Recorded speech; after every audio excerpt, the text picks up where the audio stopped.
You are listening to the Live and Level Gamers podcast in association with FullEffectGaming.com.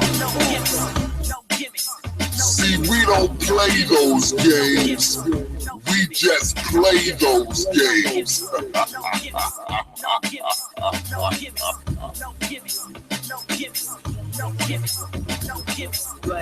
Level Head Game. John Shaw, the K-Bomb 20, D2K, Jedi Knight. The Live and Level Gamers podcast, where gamers come to talk.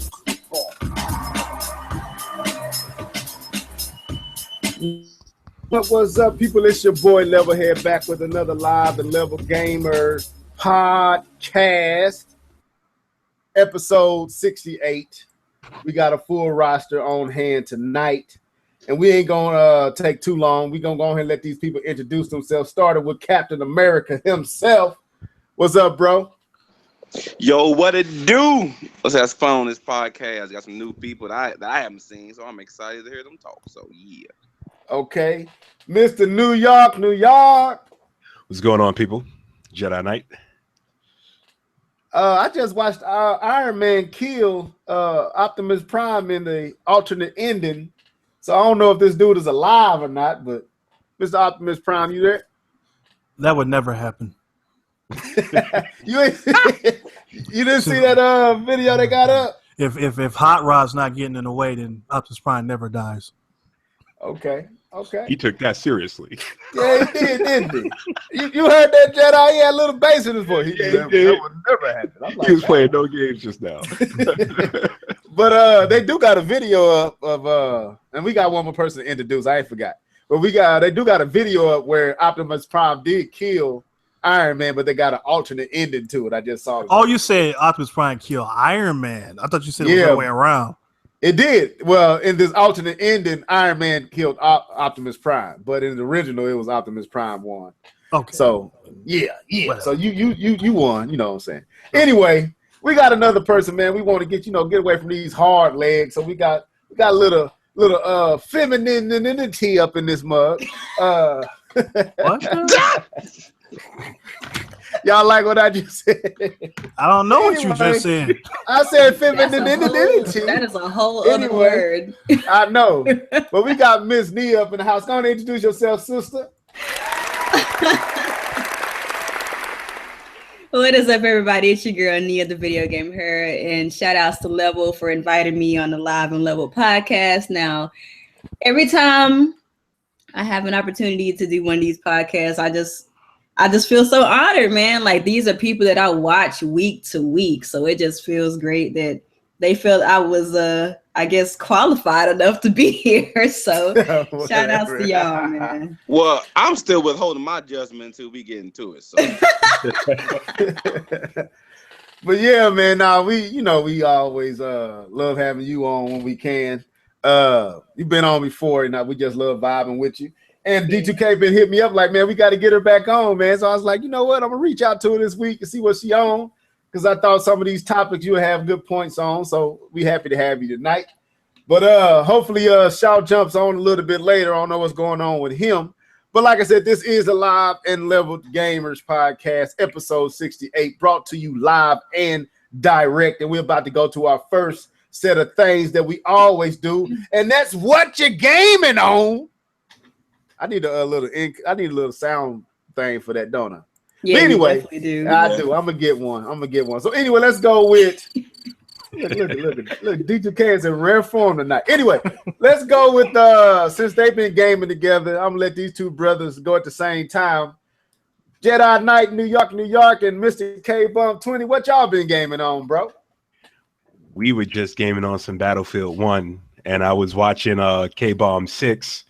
And he kept telling me, dudes, do not stand out in the open. And I continuously went out in the open and kept getting laid down. It was crazy. Hey, this dude. Oh, man. Like, I'm just watching this dude getting mowed down. I'm behind cover. and he's just sticking his head out. But K-Bomb, you wasn't supposed to let that happen to me, bro. I understood what you was telling me, man. But still. Man. Well, we all know what you need to do, Jedi. Slap yourself. No, I'm just joking. But how is it? How's the game? You like it? It's real. And I gotta admit, man, the graphics on that game is phenomenal. Yeah. I've never seen anything like that. Yeah. So this ain't PC. This you talking about the home console versions? Yeah, it's the PS4. It's legit. It's legit. Wow. It's legit, bro. It's even legit on the Xbox One. When I played the little demo that came out, I was like, it's a pretty game. This is that business right here. I had to go up there and download that when I get off of here. Well, this is using EA's Frostbite engine. This is powering the new FIFA. That's why the new FIFA looks so amazing. It's being powered by Frostbite, and also Madden 18 is going to use the new Frostbite engine as well. And I think Mass Effect also is using Frostbite. So that Andromeda? I think they're building all the Andromeda is. I heard about that. That's what's up. Yeah, I just watched the video on that. This engine is legit though. Yeah, it's a good looking game for sure. So D2K, you said there's a demo on the There was. I don't know. They took it down. That was it was a multiplayer beta. demo. Yeah, it was a beta, yeah. Oh man. Well, no go for me. Anyway, what else you been gaming on, Jedi? We just took your time to tell us what you've been gaming on. So what else you on right now? I know you that in Madden 17. I haven't really touched the PC since buying the PS4, and I gotta admit, I'm pretty satisfied with this right here. This PS4 is right. Okay, so coming from a PC, and I'm pretty sure you said you had a pretty nice, decent rig. I guess a mid to top tier rig. Like, it's a mid. Yeah, it's a mid. I would say for the price of the PS4 in comparison to what I spent to build this computer, it's very comparable. What I have, the two intensive games that I would say I have on the PC is NBA Live 16 and the first Tomb Raider. The Tomb Raider I got on Ultra Settings on the GTX 960, and that game is another phenomenal looking game. But from what I'm seeing, based on the $300 price tag for the PS4 Slim in relation to the graphics, though, it's right. I think I paid to build this maybe about $900 and some change, and for a fraction of the price, granted, you get games super cheap on the PC, so in the long run you do save money. Right. But I can see what people are talking about with the PS4. Okay, all right, that's real talk. All right, let's jump over to K-Bum since he's playing it with you. What you think, bro? What you been gaming on, man? Outside of Battlefield. Well, yeah, no, I've been putting some work in Battlefield. D2K. I'm not for Jedi. I got to see your boy at his best. See me on top of them leaderboards like I usually do. You alright. Oh my goodness. Man, you gotta get used to K-Bum, man, because K-Bum just think he just got it like that, dude. But anyway, K-Bum was out there doing his thing. Inflated ego, boy. This inflated ego. Hey, if it ain't true, it ain't true. If it's real, it's real, player. Yeah, he was doing his thing. He got up there once or twice. Okay, then. Okay. Anyway, interrupted by the hoster. I've been playing Battlefield. I just played it today. My first time playing it. So far it's legit, man. I like it so far. It is not Call of Duty. It is Battlefield. And I like Call of Duty. You said Call of Duty? Oh, I played. Actually, hey now. I love me my Call of Duties. If we want to talk about I played that this past weekend. They had the beta, the Call of Duty beta. Go ahead. And I played it, and I'm sorry, it's Call of Duty. I mean, I don't care what kind of skin you want to slap on it. It's Call of Duty, and it does everything you expect a Call of Duty to do. Did you see the video where the guy was playing Call of Duty and he got killed by this robot dog, and then he stopped and immediately uninstalled it? Nah. I'm sorry, man.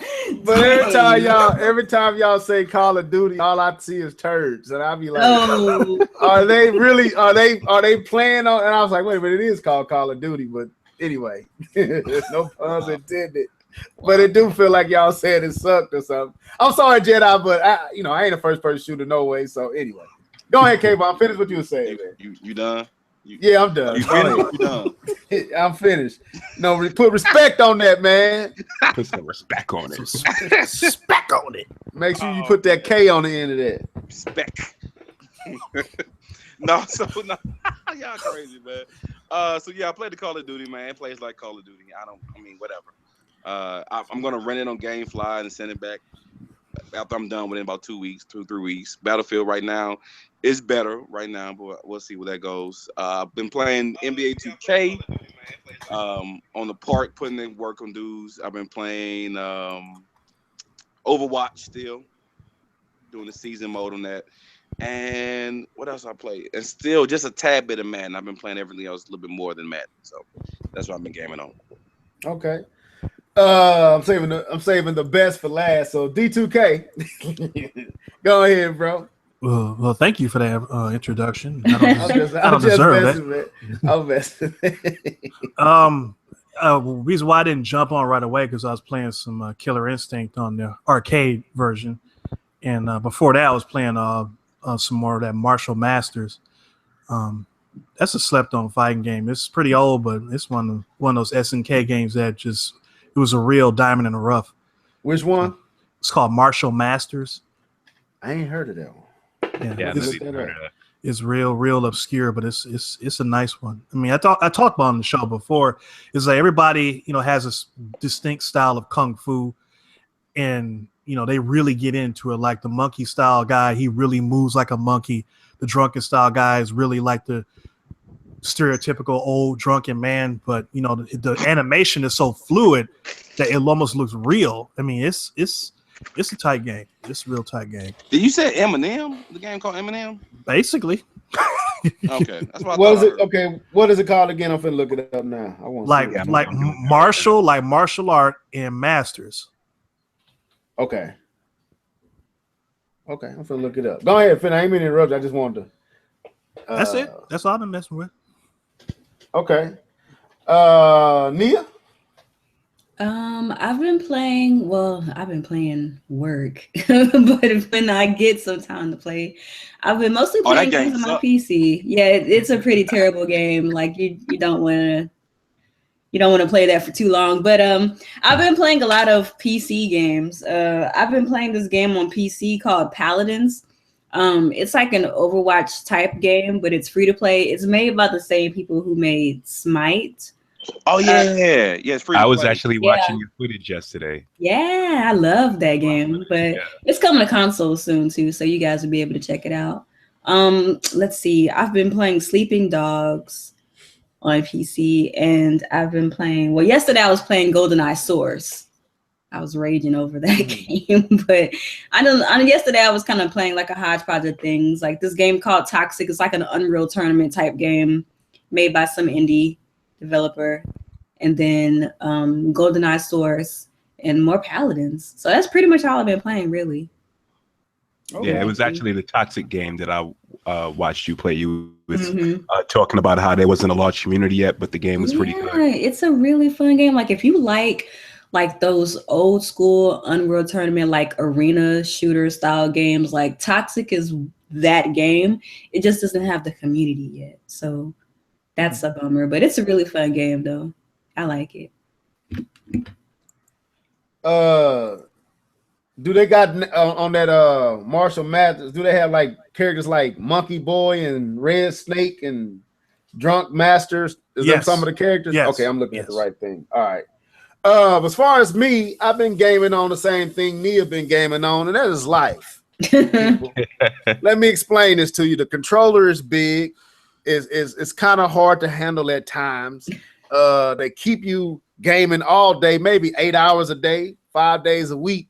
And then you come home and game on another game called Kids and Wife. I like that game. Sometimes it's very fun to play Wife.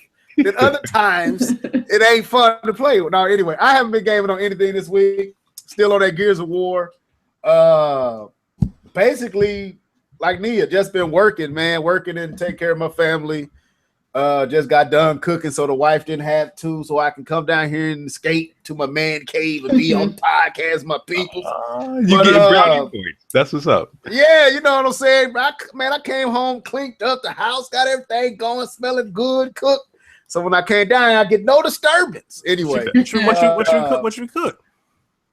Man, I cook some stir fry, man. That's one of my specialties. My Speciality. Anyway, yeah, but anyway, let's get into this, man. So I ain't been gaming on anything. Been watching a lot of YouTube, but outside of that, I haven't been gaming on anything. So sorry, guys. I guess I'm not a real gamer. Remember that D2K? Yeah. You didn't game this week. But You're not a real gamer. That is so ridiculous, yo. Yeah, that I don't know. I forgot who said that. I'll put them on blast if I remember who actually tweeted that. But anyway, so let's get into these topics, man. Shoot. I guess we can go with this first one, man. What do y'all feel about the whole announcement by Kimishima that they will only be shipping 2 million Switch units to the market on release date or launch date? 1 million to the US and 1 million to be divided amongst other countries and places. I'm gonna start with our guests and then we go around the board. Nia. Oh my gosh. Let's see how I feel about it. I understand, like I saw your video about it, and like I understand the perspective of trying to manufacture hype and try to get people excited about this product. Just kind of like with the Wii. Everybody, like a lot of the fun for people when it came down to the Wii, like when the Wii first came out, was just like finding one. And so I think that's kind of what they're trying to do with the Switch as well. But as for me, like personally, I'm not really too excited about that because that means that it's going to be harder for me to find one. And I don't want to be one of those people who are like going from store to store and being told, oh, well, we don't have any more, or having to wait for like weeks and weeks on end before I can finally get my hands on one, especially if Zelda is a launch title. Because like I'm a really big The Legend of Zelda fan. So if I have to miss out on that, like I'm going to be very, very perturbed. I might flip a couple of tables, but like I get why they're doing it. But as far as me, you know, I'm selfish. I don't care about what they're trying to do. I care about me. Like I want one. And if I can't find one when I want one, I'm not going to be happy. Yeah, I feel you. I mean, man, dude, I'm looking at this freaking game, D2K. This looks like a spinoff of Street Fighters back in the day, but it looks dope. Yeah. Anyway, let me stop watching this, man. I'm distracted. But yeah, first of all, I don't want to give my thoughts too early. I want everybody else to kind of get an opportunity to share their thoughts. Who wants something? Do anybody got anything to say at what Nia was saying? Like, do you fear not being able to find one? Because I know if we pre-order them, like, you know, they're only gonna have so many that you can pre-order anyway. So are y'all fearing the possibility of not being able to get one? No. Well, I mean, I'm not getting one anyway. But if I was gonna go get one, I wouldn't be afraid to do it because I remember the last couple of times. I don't know if I just got some blessingness over me or something, but I look at all these people running around like, oh, I can't find this, and I just walk into the store like, you got the GameCube? Yep. Got the Wii? Yep. Got the Wii U? Yep. So I feel like if I walk into the store and I'm gonna decide to pick up a Switch, it'll be there. Let me ask you where you live, man, so I can come where you at. That like, sounds seriously. very convenient. Because I remember how people was tripping about the GameCube when it first came out. It was like, oh, it's sold out. I walked in the Toys R Us and like, y'all got the GameCube? It's like, yeah, which color you want? You have a black one. I'm like, okay. Yeah. So I went. I got my GameCube, got an extra controller. I picked up Madden 2002, Luigi's Mansion, and Rogue Squadron in a memory card. So and then I remember when the Wii came out, I was working at GameStop at the time, and I came up on so much money selling the Wii's to people on the side because people like, man, you got that Wii? So I got one, $400. Boom, got you. Oh wow. This dude was eBay on the corner. I like that. Hustling for real. Hey man, you got them new Wii's, man. Hey man, it's happening, cheap. But now, I always pre-ordered. With systems, I just pre-order them, so I know I got them. So I never had to. I had to wait in long lines to pick up what I pre-ordered. But as far as not getting it when I wanted, I ain't never experienced it. So I don't know. I get to that. But anyway, Jedi, what you think, man? Are you concerned? Like, if you were getting it, do this concern you with only having 2 million out there at launch? Nah, I'm usually not the individual that gets any console day one or week one. Okay. You know, when I feel like it, I go and get it. But I'm kind of in the D2K boat here. I remember the last podcast that we had, and I said that I was feeling a little indifferent. I didn't have anything negative really to say, but nothing positive either. And the more information that I've come across, I'm not really excited for the Switch, to be honest. I'm not heavy into mobile platforms, and it's starting to feel like that. Okay. But we'll get into that during the show. Yeah, definitely. I don't even think I need to ask this. We gonna skip K-Bum. So no, go ahead, man. Go ahead, K-Bum. That's all hater talk right there. Go ahead, bro. 2 million launch. I mean, so they're saying like the first. I guess it's still a very vague statement because it's not referring to how quickly they're going to repopulate the stock. Because 2 million at launch, I don't know what that really says. I don't know if how much confidence that says you put into it, or does that speak on how scarce it is that you guys need the equipment to make the system, or maybe you guys not ready to pump out a bunch of systems. I don't know. That 2 million number just seems, are they holding it back just to make the numbers small? Manufactured hype. Yeah, the manufacturer. Yeah, exactly. They hold it back to make it say, hey, man, this thing is sold out. Yeah, you put 5 in the store. Yeah, they sold out. So I don't know. But for me, I don't know. I mean, I would be interested in the Switch depending on the price. Definitely if it's like $199, I'm definitely interested.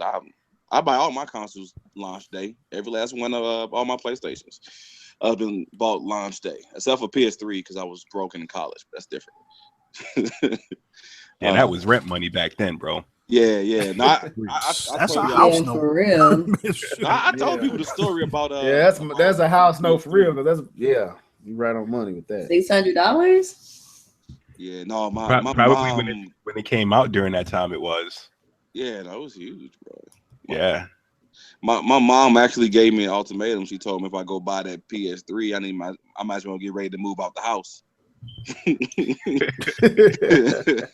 So when you got ready to move, what did you? No, I did. Yes, I really did it. K-Bomb was not playing.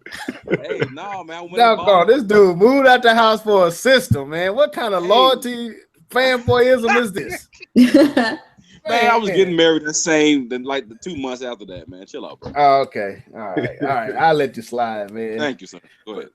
No, but Nia kind of hit it on the nail, and I said it earlier this morning. I think Nintendo is trying to manufacture demand, and because they coming at a time that you don't typically get a system release, or you don't have a system release in this time frame. They skipping the holidays, so they missing that natural organic rush for the new hardware, the new contraption, the new thing.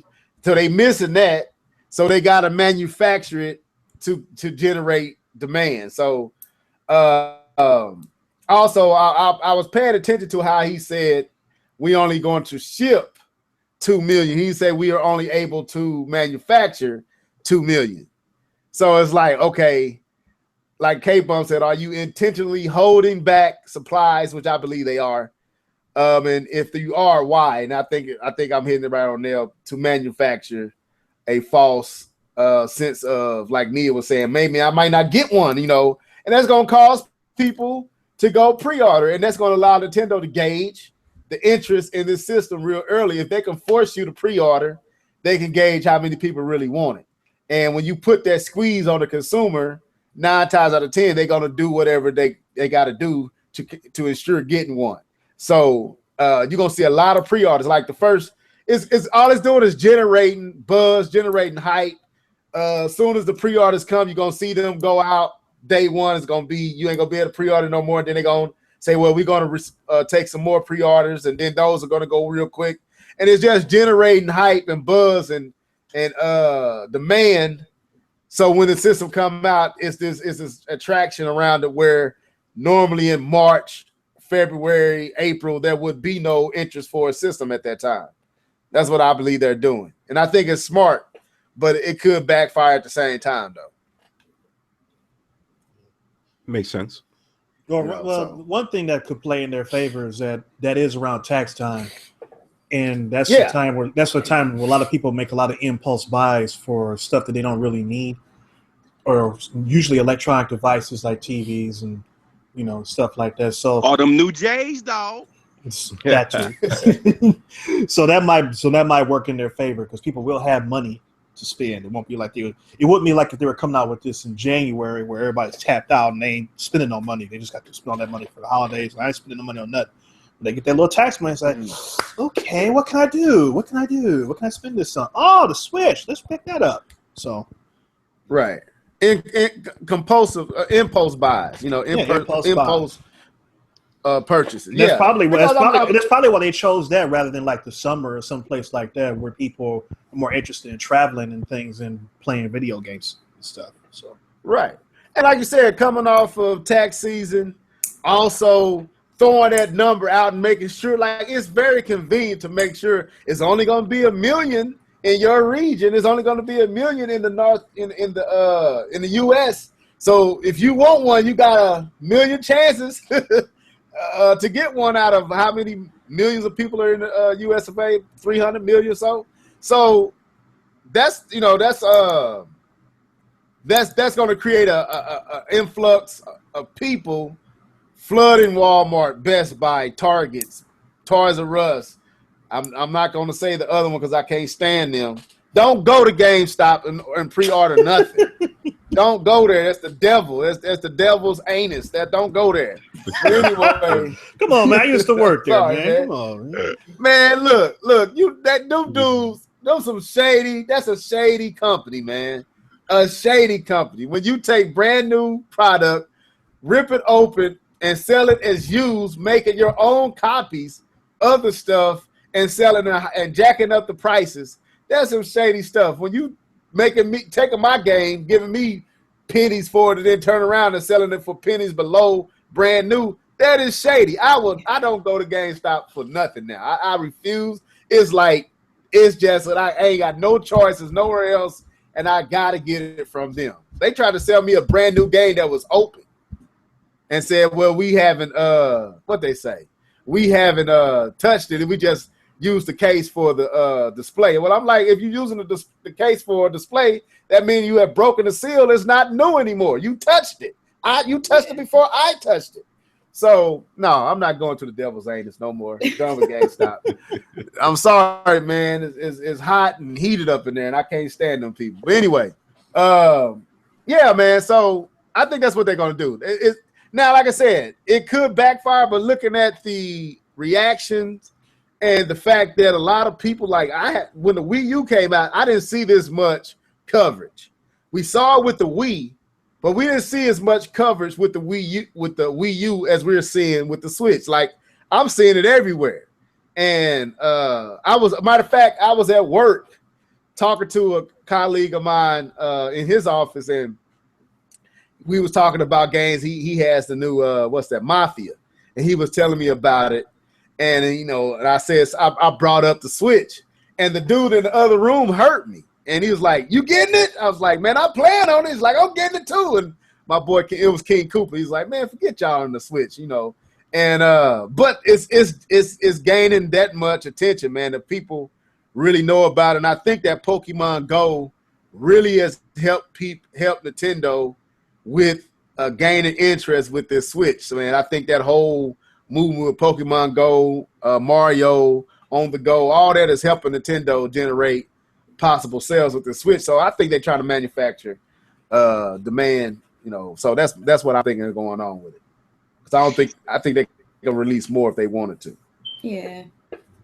Hopefully they don't wait as long as they did with the Wii, the original Wii though, because it took like a Yeah, while for them to finally like be able to put out enough for everybody to get one. yeah. I I think think what. they Oh, genuinely didn't go ahead. expect that though. Like Yeah, that's what I was gonna say. with the Switch, it seems like they're trying to manufacture that. I think with the Wii, it truly took them by surprise. They weren't Yeah, prepared Right. for it. I don't know, maybe. I think it did catch them. I think they thought with coming off the GameCube first, and then the new controller, then you got something like the PlayStation 3 and the Xbox One on the market. I don't think Nintendo was expecting it Yeah, to sell as much as it did. I Even mean, the commercials was kind of like, we really don't expect y'all to buy this. With the two dudes showing up at your door wanting to play, it wasn't really strong, but it just caught on. You know what I'm saying? That's what I think. I agree with Jedi. Hey yo, level. Yeah, Did you I know we might switch off of the Switch right now, but I wanted to bring this up before we switch off of the Switch. Oh, hot, you heard that? Switch off the Switch. Anyway, you're a gamer just said I think they said they got their hands on it, and they were saying some things about it, saying that the screen is going to be 6.2 720p. Yeah, 720p, I was gonna go and it's supposed to be multi-touch. touch. Yeah, I just saw that earlier. I was gonna go there. I was gonna try to knock all this out while we talking about the Switch. But go ahead, let's go there. So I did the IGN. job for you. Okay, cool. Yeah. Whole second, Anyway, you're a gamer, IGN, and I think one other prominent source said that the screen is going to be 6.2 inches, 720p multi-touch. Jedi, what you think? I think that's good. Isn't the 6.2 inches the same size as the Wii U? Yeah. Yeah, I think that's a decent size. And the Wii U was only 480p, if I'm correct. 720p on that size is more than doable. And, if there's any validity to that 3-hour battery life, you really don't want anything more than 720p anyway. But visually, 720p on a 6.2 inch screen is more than fine. Okay. D2K? Yeah, I think that's pretty much where it should be. I do think that is the 3-hour battery life thing is valid because we heard that before from Eurogamer and Emily Rogers, and then we heard it again this weekend. So there's no reason to doubt it at this point. And I just heard another rumor about the actual tablet will be able to charge by using a USB cable, a USB-C cable, which is the latest in terms of USB cables. So they pretty much have thought about the fact that you only have 3 hours max to play this on the charge, so you're going to need to charge it somewhere. You don't want to bring your dock, so you need to charge it up, plug it into a wall, or I don't know how it's going to work in terms of like adapters or whatever. Like if you're in the car, they're going to have a special attachment so you can plug it into the cigarette lighter or whatever. So that's a smart move for them. But for that size, 720p, that's pretty good. Multi-touch, I kind of expected that. The 6.2 inches, we heard that before. Once again, so it just seems like as days goes on, everything that we've heard in the past is being confirmed. Yeah, basically, it makes you scratch your head why Nintendo waited so long to reveal it. If all they was going to show us this year was a teaser to show us what everybody else had already said about it. Seemed like to me they could have. That, by the way, level. How? I'm upset with the way Nintendo is handling this. Yeah, the teaser could have came in September, to be honest with you. But the reason why I said that they didn't show it when they did, they showed it when they did because they knew the response they were going to get. If they showed up at E3 with this, they showed up at Tokyo Game Show, they showed up at Gamescom, they would have got laughed out of there. It would not have gotten it. They would not have allowed it to have a chance to be successful because the gaming community would have said, "What is this?" But having it in its own space with your own, doing it at your own time, you can set the commercial up exactly how you want it. You can't have that kind of response. People can say, well, I don't like it, but you can't have this huge tidal wave of negative backlash coming with it that you would have got had it they shown this at E3 or Gamescom or TGS. So I think I'm not even referring to E3 and nothing. I'm saying like we could have saw this. I was expecting them when they said they wasn't showing it at E3. I got over that. It was the fact that they waited so long beyond E3. Like I thought August, September would have been perfect. I think but how it's working out, it seemed like they did make the right move to wait. But like Jedi was saying, I agree. It could have showed a little bit earlier if it's just going to be the tease. I don't even mind the fact that we got the reveal on October 20th. That's not even my problem. My problem is you're not going to get information until January 12th. Yeah, that's where we're going next. It's ridiculous. But yeah, go ahead, do your thing. We'll go get ahead. Go ahead. I agree. I agree with that. Like I guess since we're on the topic, the October 20th reveal, that distanced them far enough from what was revealed, like the Project Scorpios and the PS4 Pros of the world, and it gave Nintendo their own platform to really present their stuff, which I can understand that that's a business move and it's respected. But you don't have the people who are actually waiting for this info for you to give them 3 minutes when you've told them 2 years ago about this product. You give them 3 minutes and then tell them that they have to wait another 2.5 months to get the details of it.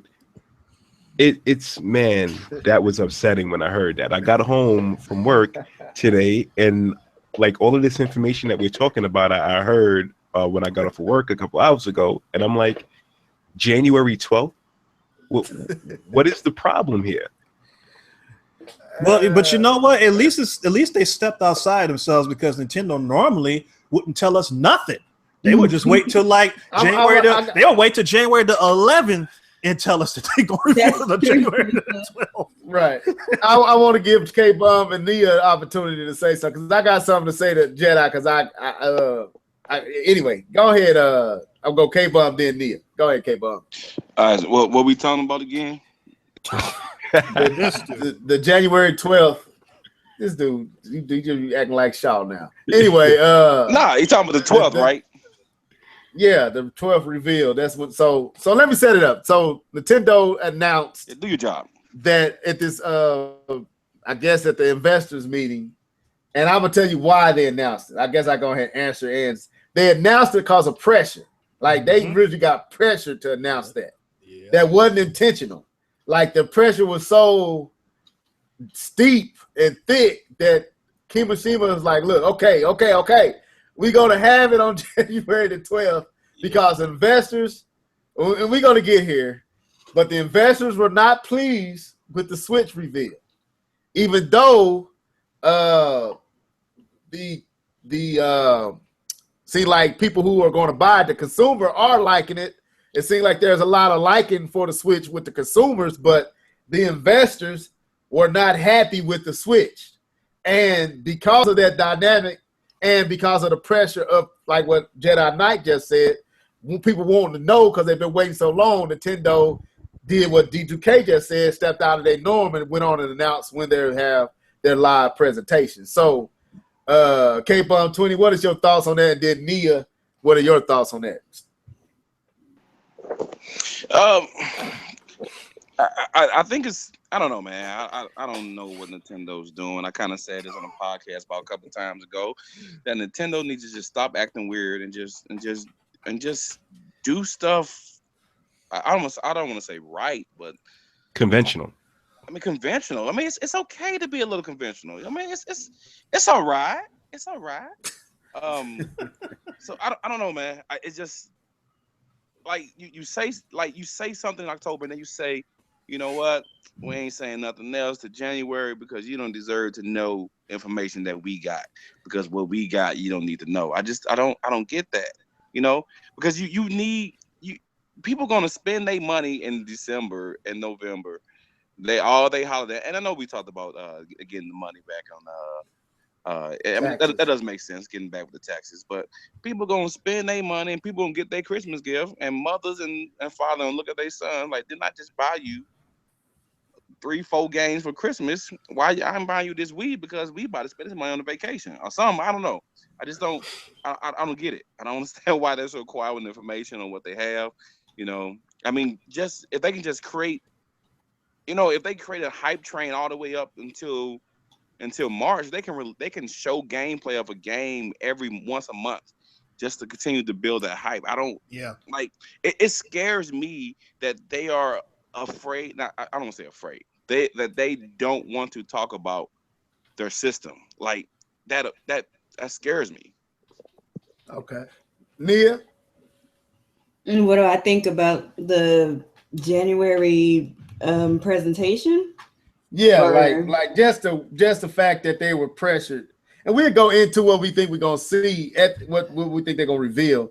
But the fact that they had to be pressured into even giving us the date when they were going to announce, fully reveal the Switch. I mean, if I'm gonna be honest with y'all, it's like a non-issue to me. Like Okay. I don't really care. Like I'm just more shocked that they actually told us in advance that this is happening in January. But I also think too at the same time, or maybe it's just because I don't care. So I guess I have a different outlook. I'm able to kind of look outside of the situation. I don't really think that 2.5 months is that far away. Like I feel like we're gonna have like Thanksgiving, and then we're gonna have Christmas, and then it's gonna be January, and then they'll be like, oh yeah, like this Nintendo Switch, and they're gonna tell us information. And if they have good games, like nobody's gonna care. It's like, okay, these games look dope, like I'm interested, or I'm not interested. It's gonna just be what it is. But I don't know. I don't really know what else to say about it. I'm kind of in the same boat with Nia. I would say this: it's hard to teach an old dog new tricks. Nintendo is an old dog. Let's just be real, man. It's the old faithful. You know what you're getting. He barks when he's supposed to.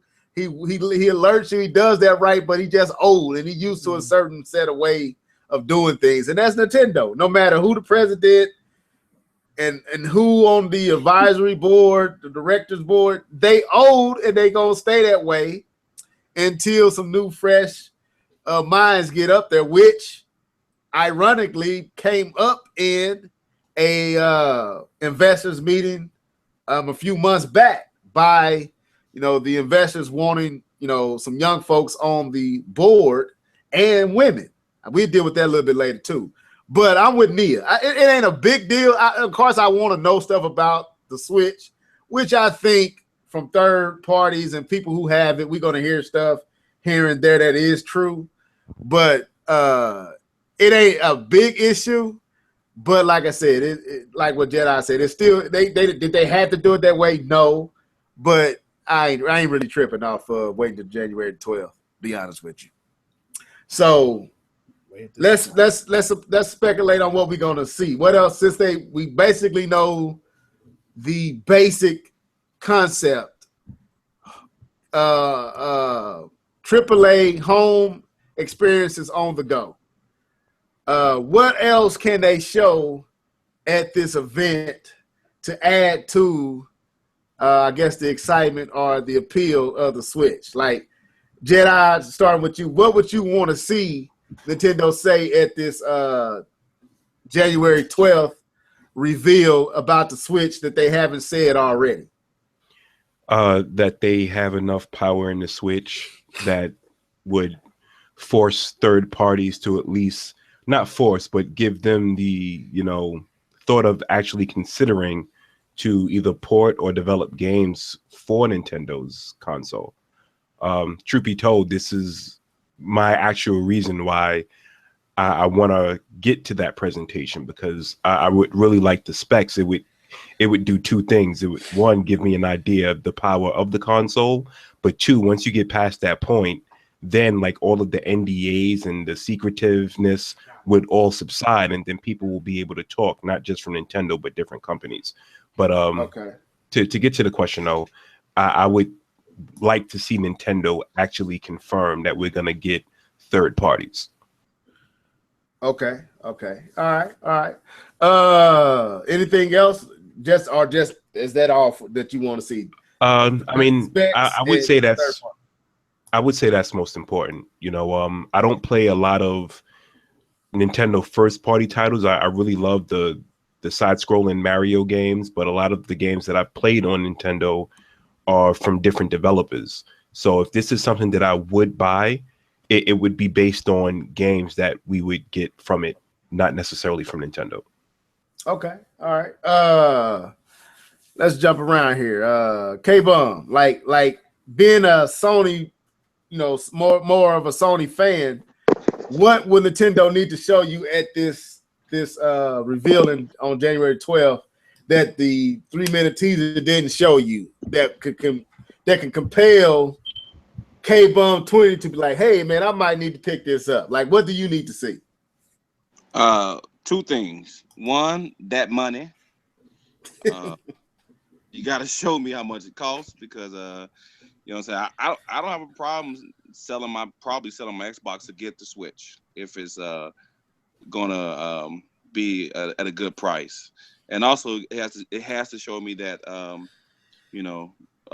that it can deliver on the graphic fidelity that I'm expecting. I mean, it has to. If not, I'll pass it like the rest of Nintendo products. If it continues to just go real light on the power and just goes all the games, everything's a platformer and it's cell shaded and computer and sorry, not computer, but cartoonish ish in the look, I'll pass on and keep my Xbox. So that's what they got to show me. Okay. Nia? What I want to see? Yeah. Like what as far as, I mean, I'm pretty sure you like me probably going to get it, but just for like taste, what do they need to show you beyond everything that they have already shown in the 3-minute teaser to make you even more confident about the purchase? I need a legitimate confirmation that Zelda's gonna be there at launch. Because that's really my main thing. Because like I'm kind of in the middle. Like, of course, like I'm obviously a Nintendo fan, and I do have an interest because I like Nintendo's games, but at the same time, I'm not like super hyped. I'm just kind of like cautiously optimistic. I guess that's a better way to put that. So really, for me, what it really boils down to is the library, because I'm not really like a big like graphics whore or whatever you want to call it or whatever.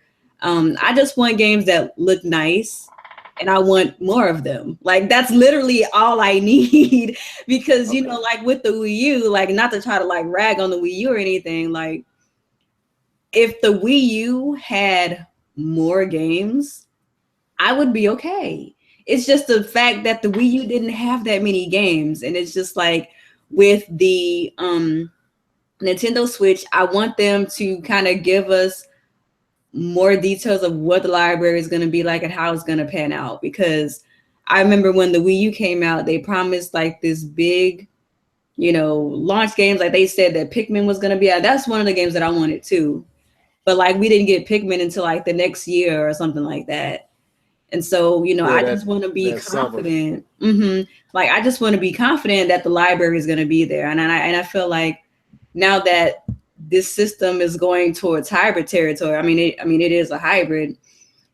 This better mean that Nintendo could pump out games faster, because they keep saying that they're going to support the 3DS, but I don't think they will, because they said the same thing about the DS and they supported it. Like Kirby Master Attack was like the last game they made for it beside Pokemon, which Pokemon Company makes. And then it was all just 3DS and Wii U stuff. So I think people are delusional to think that they're going to keep supporting the 3DS, because they're not. Like, it's done. So I'm assuming that because of this, that the Nintendo Switch is going to satisfy both the home console fan base as well as the handheld fan base. And since Nintendo has already merged both their handheld and their console development teams, I'm expecting more game input. And like with like how with their handhelds and their consoles, they always have like duplicates. Like they might have like for example, a Paper Mario on like the 3DS, and then like they'll make a Paper Mario for like the Wii U or like the home console or whatever. So I'm assuming if the merging of their teams is what I think it's going to be, that we will be able to see Nintendo go back to GameCube like the GameCube like era, where they were able to take more risks with their IPs and their products, because like during that era, that's when we saw a lot of type of experiences that we wouldn't have seen from Nintendo any other time. You know what I mean? Like, and even with the Nintendo IPs that we were used to, they did to a degree like kind of push the limits a little bit. Like when we first saw Metroid Prime for the first time, like that was the first time we had ever seen a Metroid take such a huge jump. And then even with like Super Mario Sunshine, it was nothing like any Mario game we had played prior. So I'm thinking that since they now have more hands to work on more types of projects, we're gonna start seeing not only more games from Nintendo, but more diverse type games, even within like their typical IPs. That's my hope. It might not happen, but that's what I want to see. Like, I need to be sure that, and don't get me wrong, I loved my games for my Wii U. Like Mario Kart is great, Smash is great. All of the other games that I love on the Wii U are great, but they're just like copy and paste games from the Wii, but in HD. That's just how I felt. So, and I commend what you're saying. I appreciate you saying it, because that was my problem with the Wii U. Right. It wasn't enough of it was a lot of games, but not the games I wanted to play. Like, I could go out and buy Captain Toad. Yeah, I can go buy that, and I probably have a good time playing it. Right. But when I bought the Wii U, Captain Toad was not the game I was expecting to get. That sounded like a 3DS game to me. That sounded like something that would fit on the 3DS. So, like, there's a lot of those type of games that was literally, I would not have typically purchased those games for my Wii U. I wanted the Breath of the Wild. I wanted the Metroid. I wanted the Wave. Well, I want a Wave Race, but I wanted the Star Fox done right. Right. Exactly. So I feel you on that. Yeah, I agree. I agree wholeheartedly. But I ain't gonna share my point yet. I want to get these other guys. Who else? D2K. Well, you butted in before I can do this. Oh, okay. Okay. My bad. Okay.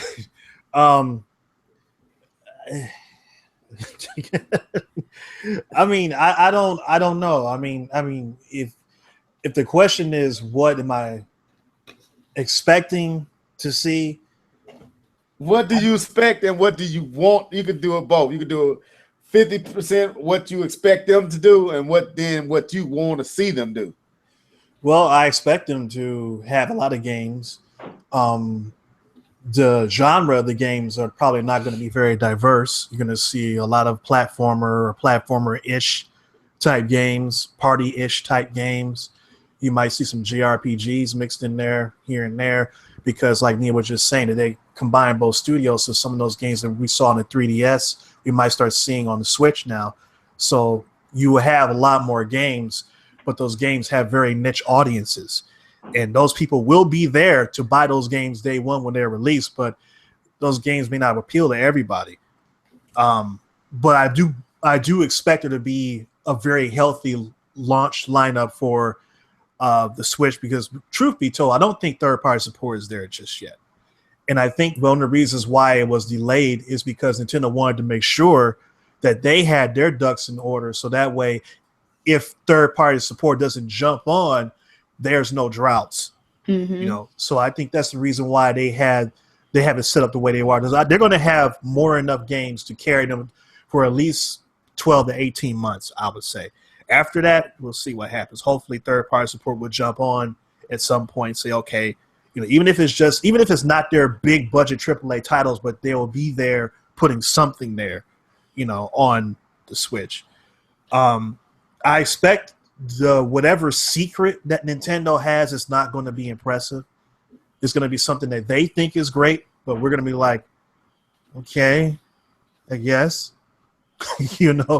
I mean, I don't really think that anything that we've heard in terms of rumors of what they could be doing, any of this stuff is really going to pan out because, pretty much everything that we thought was going to happen didn't happen. What we thought wasn't going to happen did happen. So I don't expect anything like a supplemental computing device that's going to boost the power of it and something like that. I don't expect to see that. I think they just patent it to make sure that Sony and Microsoft can't do it.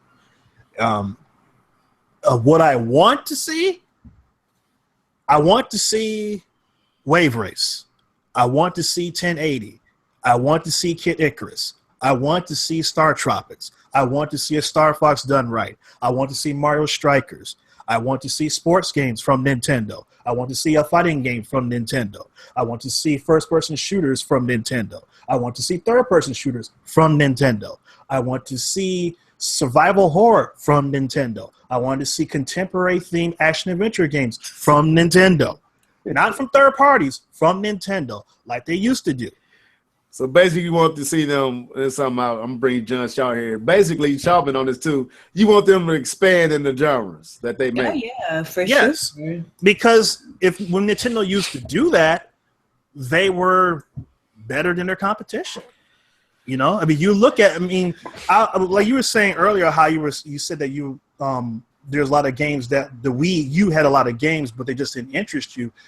Like the Captain Toads and stuff like that. I remember recently playing Yoshi's Woolly World, and I'm just amazed at how well that game was made and the graphics and the detail.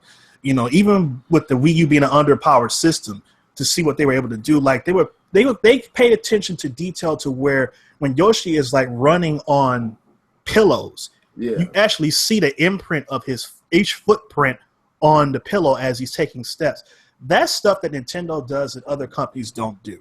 That's just genius.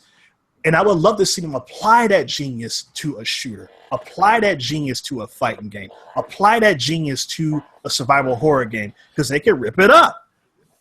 That's the type of thing I want to see them do. They're not going to, but that's what I want them to do. Okay. All right. We got Shaw in the house. Go ahead and introduce yourself, bro. You got your mute button on if you're talking. Oh, okay, there you go. What happened to the invite, man? I sent it to you. You sent it in Twitter. No, I sent it to you on this, and I sent the Twitter. I sent the Twitter one for Jedi, like I always do. I sent you directly when I sent to everybody else. I sent it to you twice. So I'm sitting here like, what time is it? You must have been asleep, man, because I sent it to you twice. I was, but they usually wakes me up.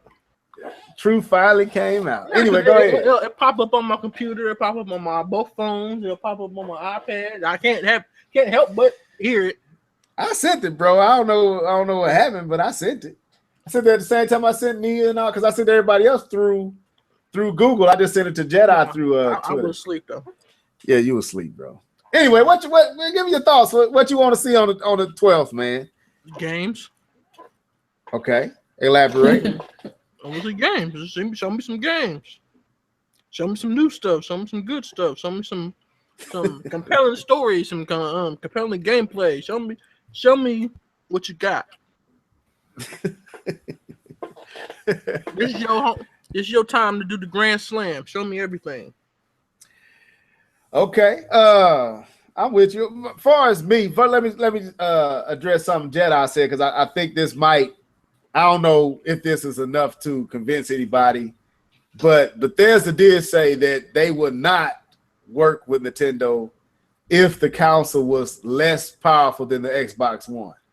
That was one of their stipulations. So to see them as one of the developers or supposed developers for Nintendo's new console, which we have never seen Bethesda work with Nintendo at all, might kind of be an indication of where the power level at least is. Like it's at least Xbox One capability, because they said they would not work with them at all if it wasn't. So I believe we can surmise that it is at least that.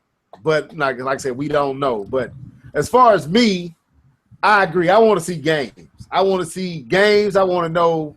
I don't have to. This, like I said, I was arguing back and forth, but I think it was Twilight Bites. Is that how you say his name? Is it Twilight? Huh? I think I know that guy. Yeah, he cool dude. Well, I was going back and forth with him, about the fact that while it doesn't have to be the most powerful, it has to have power. And I think we need to get past this whole stage of where power doesn't matter, because I think sometimes we lying to ourselves. Like, no, it doesn't have to be the PlayStation 4. No, it doesn't have to be the PlayStation Pro. No, it doesn't have to be a Scorpio. No, it doesn't have to be the most powerful, but it has to be comparable. It has to be enough power there to where I don't feel like I'm stepping back into the dark ages to enjoy a Mario game, or like, no, stop. No, nostalgia ain't doing it for me like that no more. I want to see a nice looking Zelda game like Breath of the Wild. I want to see Mario step off into a little bit more graphical fidelity, like, Galaxy, but brought to an HD world and not 3D world. I like 3D world. I matter of fact, I love 3D world. But if I had to choose, I would choose the 64 or the not Sunshine, but Galaxy over that game any day of the week. I didn't like Sunshine. It was some good things about Sunshine. It was a lot of bad aspects of Sunshine. I think the main antagonist was a letdown for me. It started off great and ended wrong to me. But I want to see Nintendo, like D2K said, like John Shaw said, step off into some new genres. I hear feedback somewhere, but step off into some new genres. Like, what is your take on a first-person shooter? Even though I don't care for them, what is your take on a third-person shooter? What is your take on a adventure game like an Uncharted or a Tomb Raider? How would you approach these games? What can you do with Star Tropics? Where can you take that? Where's Wave Race? Where's all these games that made the N64 and the GameCube so memorable that the Wii and the Wii U never seen? Like, that's where I'm at. I don't want to go back to the Super NES days. I want to go back to N64 GameCube days. If you can give me that, I will be more sold than if you went back to where it was a whole bunch of third party there. Give me all the stuff you gave me on N64 and all the stuff you gave me on GameCube. I would have no complaints.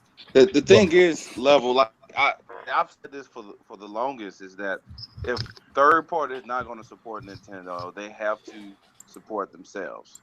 And even with that, like, there's no way they should not have a Call of Duty-esque game on their system. My thing is this: Nintendo, I understand what they want to do, but Nintendo has to understand the market, and the market enjoys Call of Duty type shooters.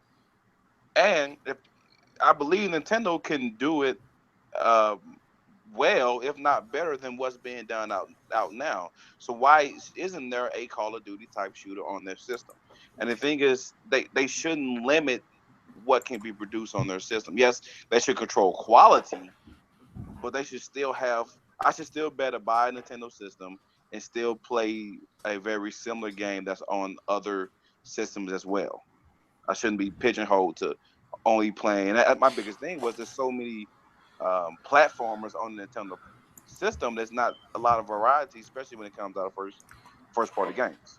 No, Yeah. Roddy Ruffcon brought up Pilot Wings. Forgot about that one. Yeah, I want to actually piggyback on what K-Bomb just said, and I think he's absolutely right. Back during the Wii time, when Nintendo was getting a lot more third parties, such as a Call of Duty, a lot of gamers such as myself was sacrificing the graphics for the immersion. The problem is it wasn't financially viable for like Activision and the creators of Call of Duty, and from my understanding, to invest in these games such as DLC. So once we would get Modern Warfare Reflex, once we purchased Black Ops, once we purchased Modern Warfare 3, we knew that whatever was on the disc was it. Even if you had like a hard drive installed, you weren't getting any DLCs. So it was really about the immersion. So there is a community there for these type of games that on Nintendo, and Nintendo not being able to get these third parties to push these games to their consoles, and then for Nintendo not to turn around and actually provide in those areas such as sports games and first person shooter games and so forth is concerning to me. I think everybody in this room here, I don't want to speak for anybody, this is more just an opinion, would sacrifice graphics for good gameplay or a good community, you know? And that was a lot of things that I was able to get on the Wii when the Wii U came around. It was kind of like what Nia said earlier. It was like, where the heck is the library? You know, you go out and I purchased this this Wii U, I think it was around Christmas of 2014, right before the drought. And it was like, what the heck happened? You know, and this is the problem that I'm having with the Nintendo Switch and why I'm so concerned. Because we're not going to get games. Me and K-Bomb just finished playing Battlefield. I've never had a PlayStation 3, never had a PlayStation 4. I have never played Battlefield. This game is unbelievable. And the reason why I haven't played it is because I'm playing Nintendo consoles and they're not getting these games. And Nintendo, they're not filling that void. Mm-hmm. It gets to a point where my loyalty with Nintendo, because I grew up playing the NES and then really just was blown away by Chrono Trigger and Prince of Persia during the SNES days, and Donkey Kong Country. Those 3 games, I was hooked on Nintendo from there. And then the N64 with GoldenEye. I mean, this GoldenEye was back when first-person shooters was primarily on PCs. You didn't even have a game like this on consoles. Like, what has happened to Nintendo to go from that level of innovation to not even trying anymore? You just rehashing a lot of the main brands and characters, and then you're leaving a lot of quality brands that you already have, such as the F-Zeros or the Pilot Wings that D2K just said. Nintendo needs to stop with this. They need to stop. I want to piggyback on something you said, and K-Bomb said it too, and I found it funny, and it's true. I hear a lot of people talk about what you just want a Sony, a Nintendo Sony, or a Nintendo box, right? If you want to play those games, go over there and play them. Well, my thing is, and this is something I want to get Nia's opinion on, and then I'll rest with Nintendo. And it's something I found to be true with the Wii U more than I noticed more with the Wii U. There were so many similar experiences across the games that were being offered to you on the Wii U. Like, I got burnt out on 2D so fast. Like, once I played New Super Mario Bros. U, then it was Donkey Kong Tropical Freeze. Then I didn't even bother buying Yoshi because of that factor. I didn't want to play Kirby because it was another 2D side scroller. It was like they give you so much of the same experience with little variants in the game. So you do a little bit of different things, but the ground foundation is the exact same formula. And Nintendo does that well, but that's all Nintendo offers you. When you, like D2K said, like Jedi Knight said, like Nia said, and myself and K-Bump, there are so many other games that Nintendo has that are just sitting on shelves collecting dust, haven't seen the light of day in almost 2 decades. And it's like, why haven't we seen a wave race? Why haven't we seen, on the Wii, why didn't we see a wave race? Do you have to implement motion controls to do it? Do you just give us a wave race? It is like, but you will give us all these other games time. And I've never said Mario was milked, but at the same time, how many Mario games can a brother get in the same vein before it's like, dude, I'm tired of playing Mario. I like Mario Maker, but I don't want Mario Maker. I'm sorry. I didn't buy Mario Maker because I was burnt out on 2D side scrollers. And so I'm with you on. I agree wholeheartedly. I want to get John Shaw's thoughts on this and then jump to Nia. But what you think, man? You quiet over there. Well, yeah, they do need to expand the genres. Like I've said it before. They need to expand the genres. This is what they need to do. They need to have multiple games in multiple genres, and I feel that they might now be in position to cover that. If they learn from their mistakes, that's if they learn from their mistakes. But if they didn't, then they're gonna be in some trouble. If third party doesn't help them out. But it's just like I said, it's if they can make it, people buy it. I'm pretty sure they will. People like Splatoon. It's something new. Dope too. I mean, it was that's why Splatoon was so well received too, because it was different than a lot of things that Nintendo had done before. Like this was air. Yeah, like this was their take on like, a shooter. So a lot of people were like, oh man, Nintendo's got this new thing and they're hyping it up in the same vein that they would hype up any of their other games.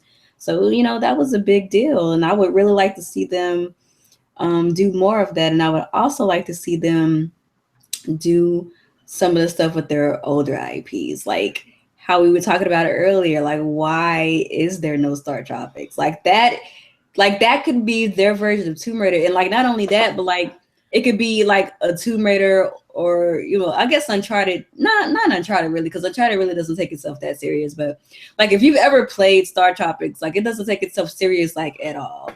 So it could be like their version of like a game like Uncharted and Tomb Raider, and it would work because it would still have that Nintendo corniness, humor, that cheese that we like, because we like it to a degree. It's whatever.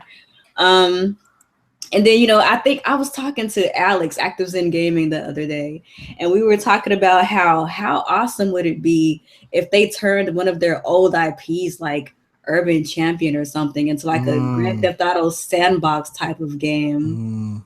Or like, something like Sheriff, like that could be like their version of like, like a shooter, like Cops and Robbers or something like that. Like how fun would that be, But I don't think they would bring those IPs back in particular. But one thing that gives me hope, going back to that whole thing with the hybrid, if this thing works out the way that I think it's going to work out, where they only have to make games for one device, we won't see so many duplicates. Because when you look at the 3DS library, a lot of them are duplicate games. You've got your new Super Mario Brothers 2, you've got your Paper Mario, you've got your Mario and Luigi, you've got your what else do they have that's duplicates? Like all of those Zelda games, the Mario Kart games, all of those games. Hold up. How many times did you just say Mario in 30 seconds? So many times. But like, bro, that's crazy.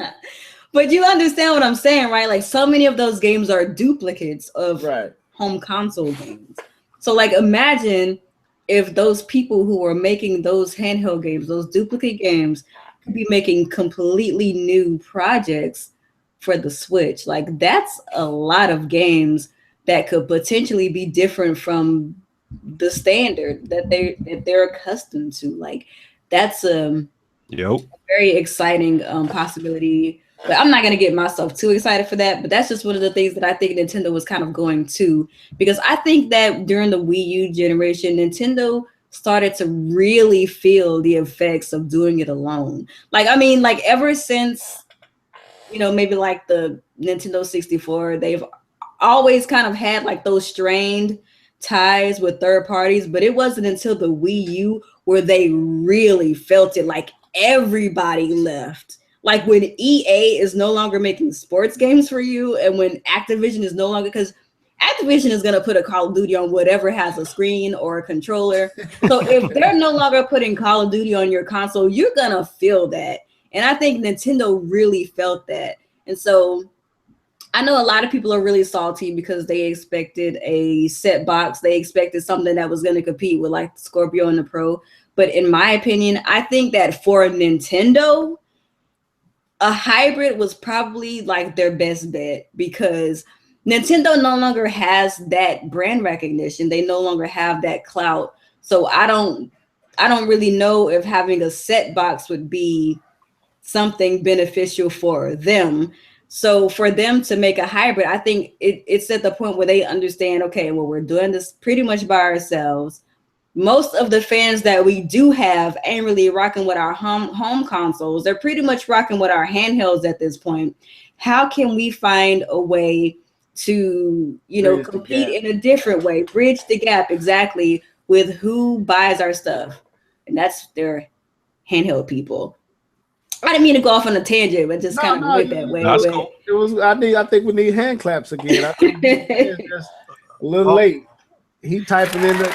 There you go. So let's we're gonna try to jump off this Nintendo topic here soon, but I'm gonna give everybody an opportunity to share their last thoughts on it. And we're gonna move over to Bethesda. I want to talk about that. Who else got something to share about what we're talking about right now? All right, I'll go real quick. Okay. I've heard a lot of things from different directions, and one thing that with Nintendo, I can understand the adversity, such as what Nia said when EA stopped putting sports games and Activision stopped putting Call of Duty games. Look at what Sega did. When Sega had the Dreamcast and EA was like, no, we're not putting our Madden games on there because we're concerned that you're looking a little unstable there. You had the 32X, then you had the Saturn, and now the Dreamcast. What did Sega turn around and do?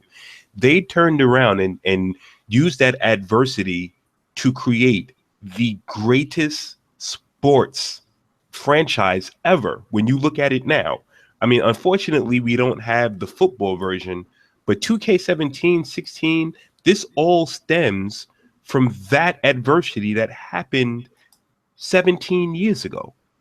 Right. Meanwhile, Nintendo is not even putting their foot in the water. And when they try, you have to get people to convince the higher ups not even to mess it up. And I'll give you an example. We was talking about Splatoon a second ago, right? Splatoon was an idea, and then the higher ups wanted to get the typical Nintendo characters, Marios and the Zeldas and the Yoshis, and destroy a new IP. It's like, leave those guys alone. Create something organic, grassroots, unique. And they came out with Squid People, and it sold almost 5 million. Why? Because they didn't Mario ties it again. They didn't Zelda ties it again. And it's a good game from what I see. I've never played it because once I moved over to Europe, there was no need for me to buy a Wii U because it was like there's nothing on it. Where's the library? So unfortunately, I missed the game. And if I do pick up the Switch, I will most certainly get Splatoon. But the potential is there. The ideas are there. I don't know if they're scared to think outside the box, but it seems like when they do, such as putting a Pokemon Go on a cell phone, they get $150 million in a month. They make Splatoon. I think it was the highest selling first party game of the generation until some Xbox One game came out. For this generation, Splatoon did that on a console that sold, I think at the time, only 10 million units. Right. Nintendo needs to look at that. And I want to ask, since you go there, I want to go and ask this question since we still here. I brought it up earlier, but I was reading through an investors meeting that happened. I want to say it had to happen a little bit after E3. And they was asking Kimoshima questions about the diversity in their executive board, the fact that there were no women, and the fact that everybody on the board were old. And these were questions being thrown at Kimoshima by the investors, saying that we would like to see you hire more women, and we would like to see you hire some or start working towards moving some of these old heads out of these positions and getting some fresh eyes, some fresh minds in these positions. And it made me think about, and I know it was Miyamoto who said not to put Mario them in Splatoon, so I give him credit for that. But I know I got a lot of flack for saying that maybe it's time for the Miyamotos and minds like that at Nintendo to step down, not because they don't have nothing to offer, but maybe you need a new vantage point. Maybe you need new eyes, fresh eyes that, like I said, it's hard to teach the old dog new tricks.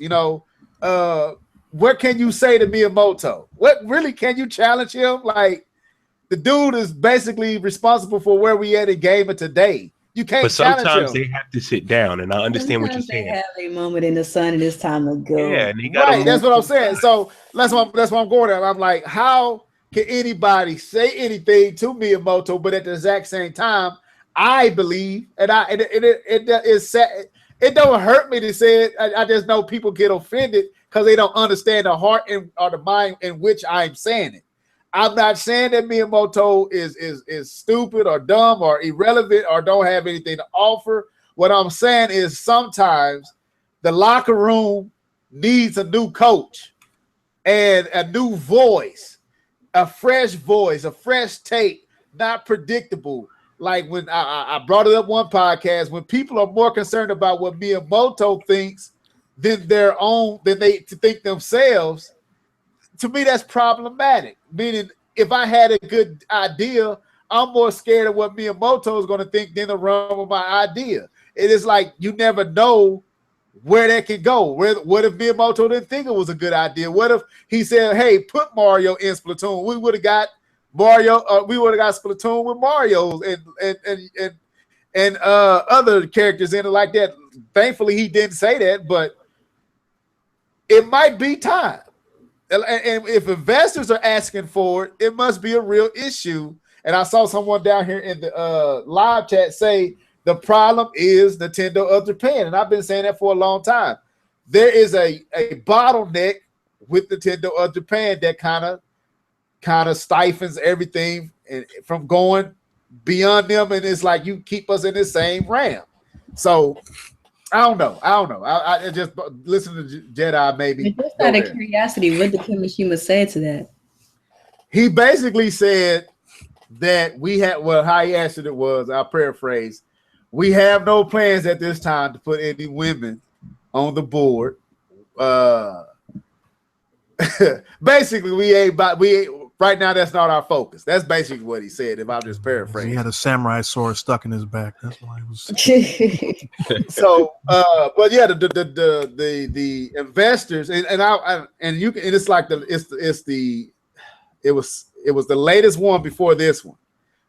You can go read it. It's a long read, but down in there's going to be questions, and one of them was diversity in the executive board at Nintendo. No women or young folks, or more people with more that are younger on the board. It's like they basically said too many old people on this board, and it kind of shows in because they even went back to the first Yamauchi. Mm-hmm. They even brought him up and the way that he led, compared to Iwata, compared to Kimishima. Now that Kimishima is the new president, they even asked him what took so long to name a president. Like from Iwata to him, why did that take so long? What was the hang up? They was drilling this dude, and you don't see a lot of channels even bring it up, but the information is out there. But the moment you say, hey, man, it might be time for Miyamoto to step down. Oh, that's blasphemy. But, dude, it might be time. Yeah. It's like... It's a difference between being like Peyton Manning and going out with a Super Bowl ring or being like Brett Favre and being scraped off the field with a spatula. Oh, no. Right. So anyway... we don't want to see Miyamoto go out like that, so he should just go ahead, do one last game, and let people know that this is my last hurrah, this is my last shebang. I'm going to put everything I got into this. People will go out, buy that game, they'll buy collector's items, they'll just buy a copy of that game and not even open it just for the collector's sake, and Nintendo will make a tall coin off of that game. I don't care what it is. It could be a little stick man running around. If this is Miyamoto's last game, people will go out and buy it, and he'll go out like a champ. He wanted to retire, which is the interesting part, but they wouldn't let him. Right. I blame Jedi Knight for that small tangent I went on. Nah, it's cool. I'm with you all the way, man. It's a shame to see games like Metal Gear start off on the NES, and then today it's dominated by Sony.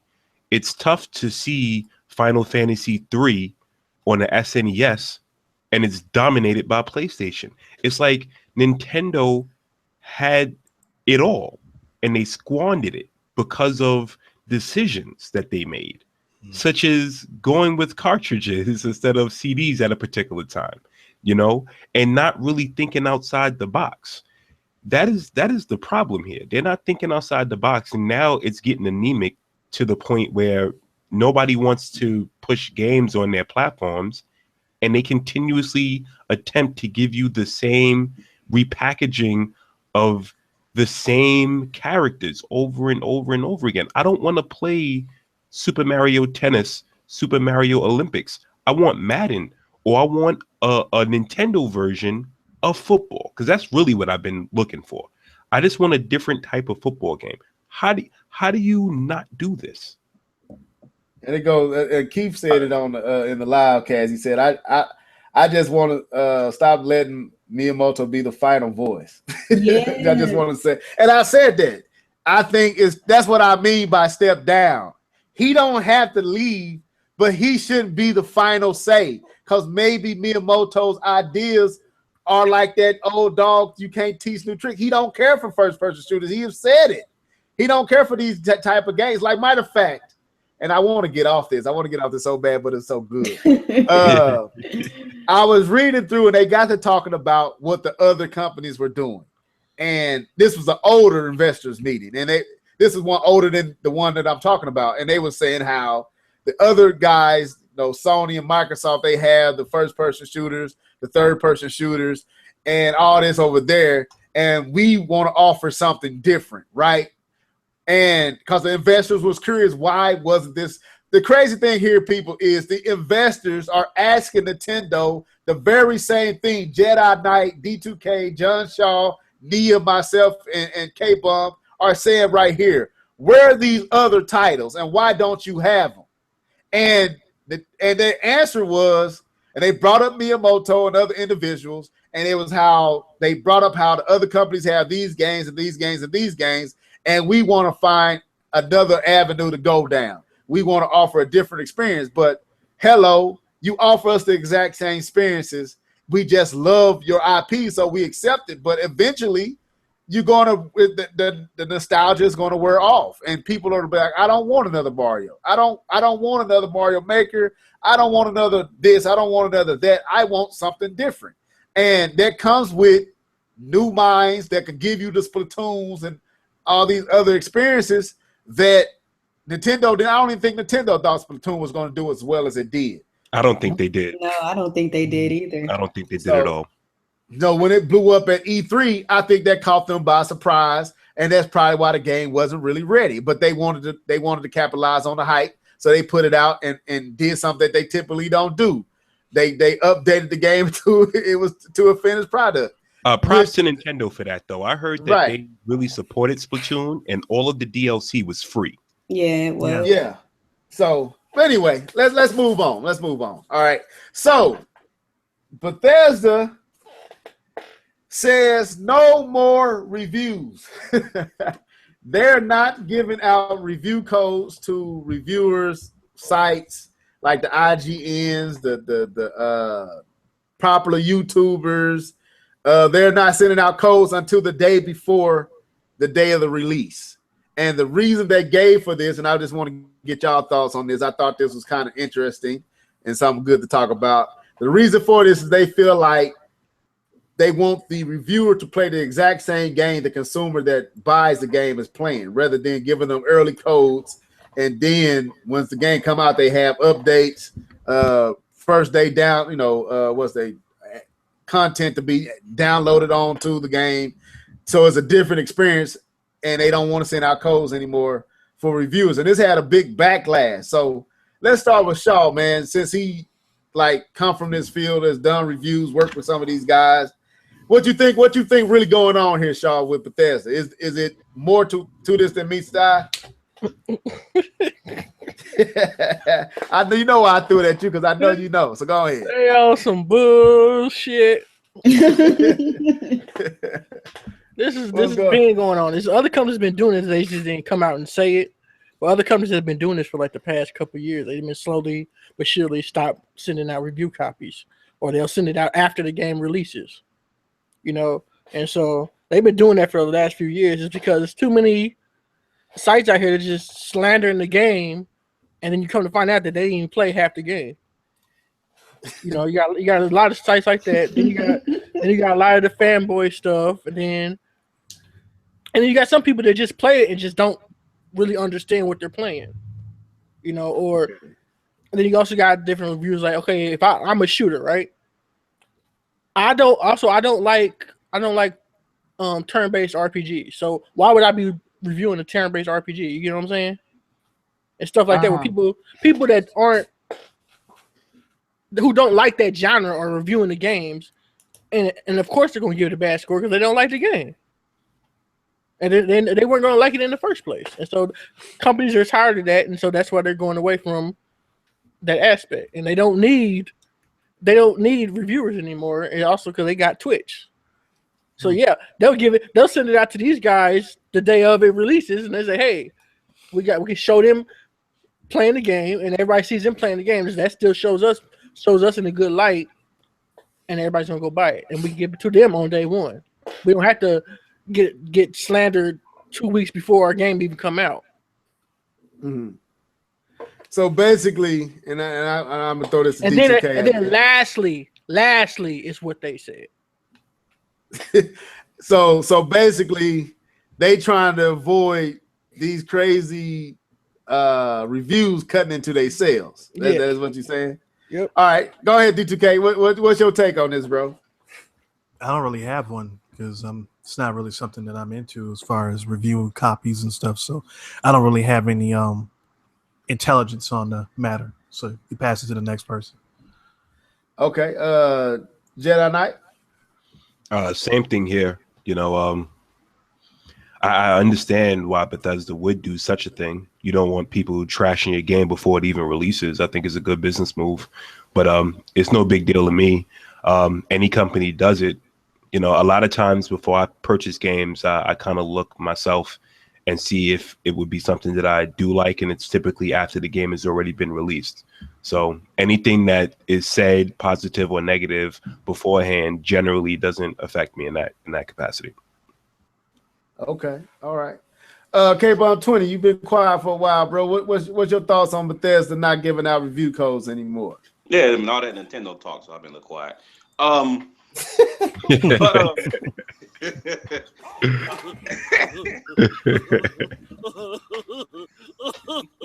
ahead.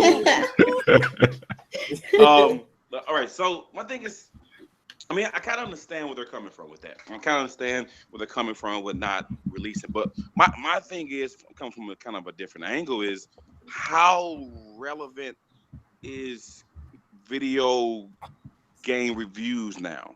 Because I know that most of my information doesn't come from the websites anymore. Maybe it does, but it comes from the actual people who play the game. A lot of my reviews, a lot of information. I read what they say instead of reading what the company says, because we've talked about beforehand that a lot of these companies have some kind of fair share or shake into or is given some side money to say certain things about the game or to say bad things about it. What was that? Oh no. My bad, K-Ball. No, it's all good. You were talking about people getting paid for reviews, so I said PewDiePie. Oh yeah. Exactly. Oh my goodness. Exactly. So I know for me, I don't know. I don't know if I have my finger on the pulse of how the majority does it, but I know for me, what matters most is what people say. The reviews of the people that play the game, and so the reviewer scores. My question, I guess, is how much weight does it hold anyway? That they wait till the day before the game. I don't see this being a negative impact on Bethesda for doing it this way. So I say thumbs up to them. I like what I think you say, David. I think that's how you say it. I'm not for sure, but he said, "Look at what GameStop did when they gave Tropical Freeze a 6 because it was hard." Are you serious? Yeah, they did that. They gave it because they said it was too hard. It was too challenging, so they gave it a 6 because they said it was too hard to have fun on it. I remember that. But let's go, Nia.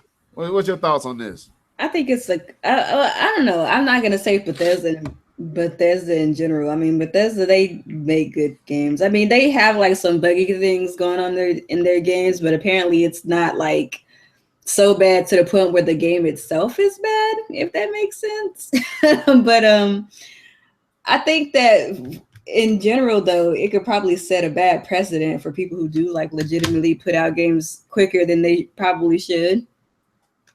I think that if it catches on, you're gonna see a lot of people potentially spending their money on games that might be broken because there wasn't, or they didn't, because they didn't want to wait for the reviews or whatever. I mean, I know like Bethesda made a statement saying that if you would rather wait for the review before before you buy our game, then that's respectable too. But there's a lot of people out there that might just buy it without knowing, what type of experience that they're getting. But I mean, I get this at the same time, like that's their own problem.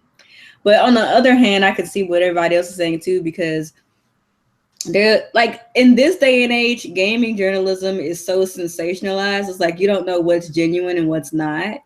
So like, does it really matter? And I think that in a way, Bethesda probably also understands that.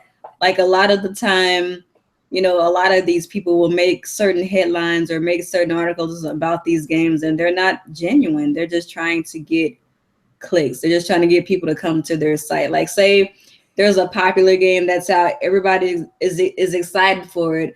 There's always going to be that one reviewer that wants to make a contrarian article about it, about how trash it is, so that everybody will come see what they have to say.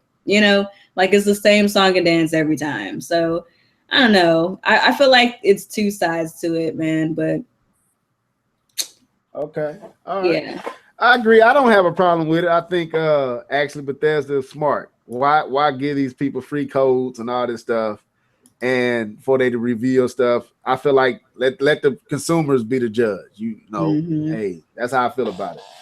I don't see no problem with it. So I think they only mad because they ain't getting free stuff. So anyway, let's get to these questions, man. I had one. I add my question into this, but I think it's David 23 wants to know, what bundles do you think the Switch will release with? That's David 23. So let's throw that at Jedi Knight because he thanked him. Jedi, what bundles do you think the Switch will release with? Mario. Yo, you think it's going to come with a Mario launch, a Mario bundle? I think so. Knowing Nintendo, they would probably do it. That Mario, Zelda for sure. But I hope something new. But I doubt it would be as a bundle. But I think Nintendo's going to go with their typical, brands to start off, and I wouldn't be surprised to see a Mario bundle, a Zelda bundle, and possibly like a Super Smash Brothers Elite Championship Edition. The Super Smash Bros. From Wii U, and possibly an updated HD version from the GameCube and Nintendo 64. That'd be dope, by the way, if they did that. All right. Let's continue. I'm going to throw this at K-Bum 20. You ready, K-Bum? K-Bum. What do you want? All right, I got a question for you. Rowdy Rough Kong asks, how much wood would a woodchuck chuck if a woodchuck could chuck wood? Do you have an answer for that, bro? No. Go ahead, man. No, let's go here. I'll throw this one at you, bro. Where is it at? How will Nintendo go about online-only games on the go? Online-only games on the go. How Nintendo? Don't an online. And that's from Keith Norris. Online question. For one thing, we have no idea what this infrastructure of Nintendo is going to be like. Nintendo has been notoriously bad with infrastructure online. So if you ask me what's going to be like, I mean, if we're going to go the typical route, and like we said, Nintendo is not typical, but what should happen is it should be able to allow you to switch, especially if you're going from Wi-Fi to Wi-Fi and stuff like that. I mean, it should be seamless. It should be, you should see no interruptions in it, if it does exactly how it's supposed to. But if we do understanding that this thing may not have 3G, so it may just be Wi-Fi. So if that's the case, that could be a bigger issue when it comes to taking the game portable. Okay. So I mean, I hope they're typical with it and allow you to switch and go from Wi-Fi to port to port without any issues. But I don't give any confidence to the ability of Nintendo building a online infrastructure. Okay, DGK, you want to go ahead and answer Ace Tech? Read his question and answer it. What's his question? I thought you were still on the live chat. He says, how much do you think the Switch will cost? Ace Tech HD. The $249 price point has been very popular with Nintendo consoles over the years, and I'm thinking that's probably going to be the base for the Switch will be $249, and the bundles will be $300 or above that, depending on what comes with the bundles, whether it's a game, whether that's more storage space, whether that's peripherals that they have that may not be necessary, but something that you want, whether it's the Pro controllers packed in, might be, a little bit more for the bundle. But I think the base point will probably be $250. I think $300 is probably, it's possible, but it doesn't seem Definitely like it's not a good idea. Like, y'all have to remember, like, the freaking Nintendo Switch. I didn't mean to cut you off, but the Nintendo Switch is an NVIDIA Shield tablet with a Nintendo logo on it. It's not going to be $300. It's not going to be $300. Like, that's not happening. You think it's too much? I think $300 is too much. Like, it's way too much. Like if you go onto the NVIDIA website right now, I mean, the K1 is probably a little, it's probably a little less than what the Switch is going to be able to do. I think the Switch is going to be a little bit better than that. But like, they're selling the K1 right now for like $200, and it comes with a controller. So, but ain't that based on ain't that old tech though? It's the Kevlar. Yeah. I don't think. Like I said, I'm thinking we underselling.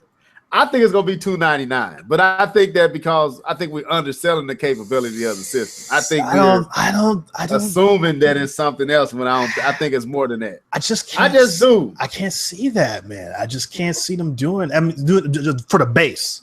I can't see them doing that for the base. I can see them doing that with the Pro controller packed in, or a bundle with a game, whether it's Breath of the Wild or whether Mario or whatever it might be. But just the bare bones console, $299. I don't know about I think it's gonna be $299. I think the base is gonna be $299, bro. I think with the added controllers and the games and all that, you're getting up into possibly even more than $350.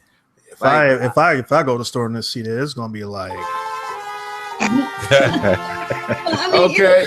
What's in it too, though? Because I mean, it is a custom chip. It's not what it already has on the market. So I mean, it really just depends on how cool they got with NVIDIA and how hard NVIDIA was willing to work on this thing. That's what I'm saying. Like, if we getting my whole premise is based off of if they're giving you at the very least comparable to 8th gen graphics on the go, this cannot be anything less than $299. That's just my opinion, but I might be wrong though.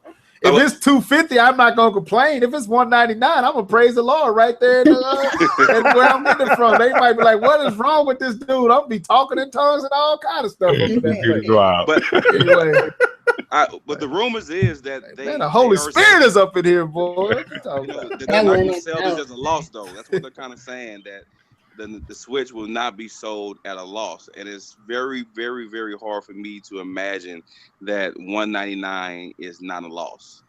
Yeah, I agree with K-Bun. I mean, I agree with K-Bun. I don't know. NVIDIA did Shaw, we before we go to this, because we got a lot of questions. We won't get through all these, but we're gonna try. But Shaw, you got any thoughts on the price? I don't know. You got to see what else is going to do. What games is going to come out? What the games going to play like? What they look like? What companies are there? And okay. Then, I don't know. I'd still say around $249, $299. It's still gonna be around there.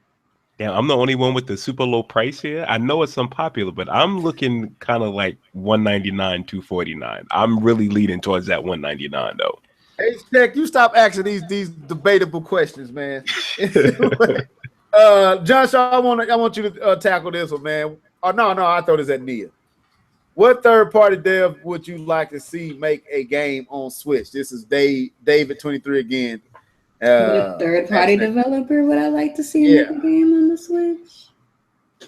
Yes. What third-party that would you like to see on make a game on the Switch? Yeah. I can throw mine out there. I Go would ahead, Shaw. like to I want Rockstar. see Rockstar. Rockstar. Yeah, I want Okay. Grand Theft Auto and all that stuff. Don't put no Grand Theft Auto on Nintendo. It's over with. Grand Theft Go Auto ahead. Nintendo. Yeah. Yeah. Go ahead, Nate. What you think? What would you like to see?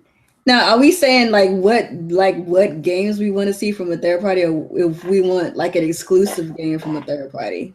Did he specify? I leave it simple. Like a third party title from a third party developer or third party title you'll want to see on the Switch. I mean, this. I don't know if this counts because they're already on the list. But if Bethesda comes through, like that's gonna say a lot for them to actually like work with Nintendo and like not lie. Like I think that if people see like a company like Bethesda who has pretty much sworn off Nintendo until this time, like that would make more developers like want to check it out and see like what Nintendo is about and what they have to offer. So if it's anybody, I would hope that it's somebody that has that type of like clout or would kind of steamroll, kind of like a domino effect for other developers. Because most of Bethesda games are like they're massive, aren't they? Like they got Yeah. the Fallout, the Skyrim, what else they had? Oh, they had the Doom and stuff. Yeah, Like and they were largely against putting their games on Nintendo. So for them to say, "Hey, we're excited for this," like that could be huge. Yeah. And that's another thing playing into my belief that is more capable than we think. I'm gonna ask this question. I'm gonna change one of the words because I don't think it really matched. But this is the truth question. Do you think the Switch will gobble up all the Vita developers? I don't know how to answer that. I don't even know all the Vita developers, so I don't know. I guess I can take a crack at that, and I would say yes and no. The reason why I say yes is because at least you're getting third-party developers developing for the console. No, because that's given the indication that it's a mobile device. You know, you don't really. If the developers who developed on the Vita are making full-fledged games on here, and I'm not saying that we should not have mobile-type gaming, but Nintendo said it was a home console first. I want it to be a home console first. That's it. So if those developers that are working on the Vita, if they decided to jump ship and come over to the Nintendo Switch, then by all means, welcome them with hugs and kisses. But they need to make full-fledged games. Okay. All right. Let's continue to go. Chaz Evansdale asks, do you think the NS or Nintendo Switch is being put out there like Wii, a $250 console that many people get as a second console? So he's saying, do you think they're putting the Nintendo Switch out to be a secondary console to, like, let's say K-Bum got a PlayStation 4 and his secondary console is the Switch?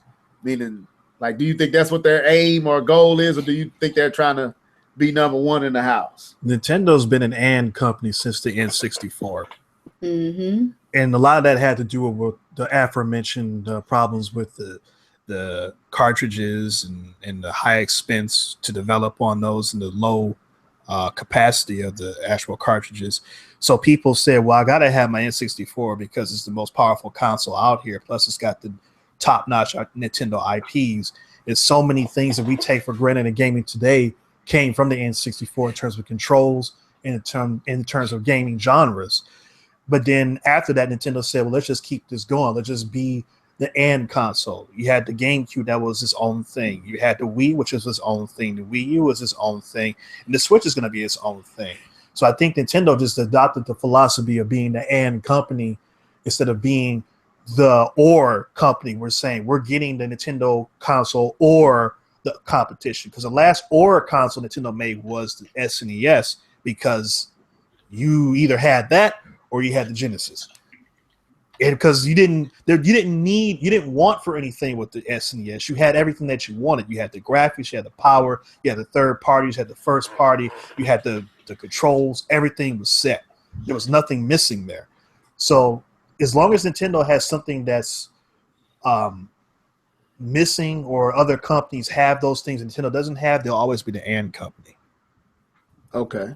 Anybody else before we go past that? Or because we got so many, I want to keep going, so I don't want everybody to try. So the next is I'm not gonna say all these questions. I'm gonna go through the ones I think are really good.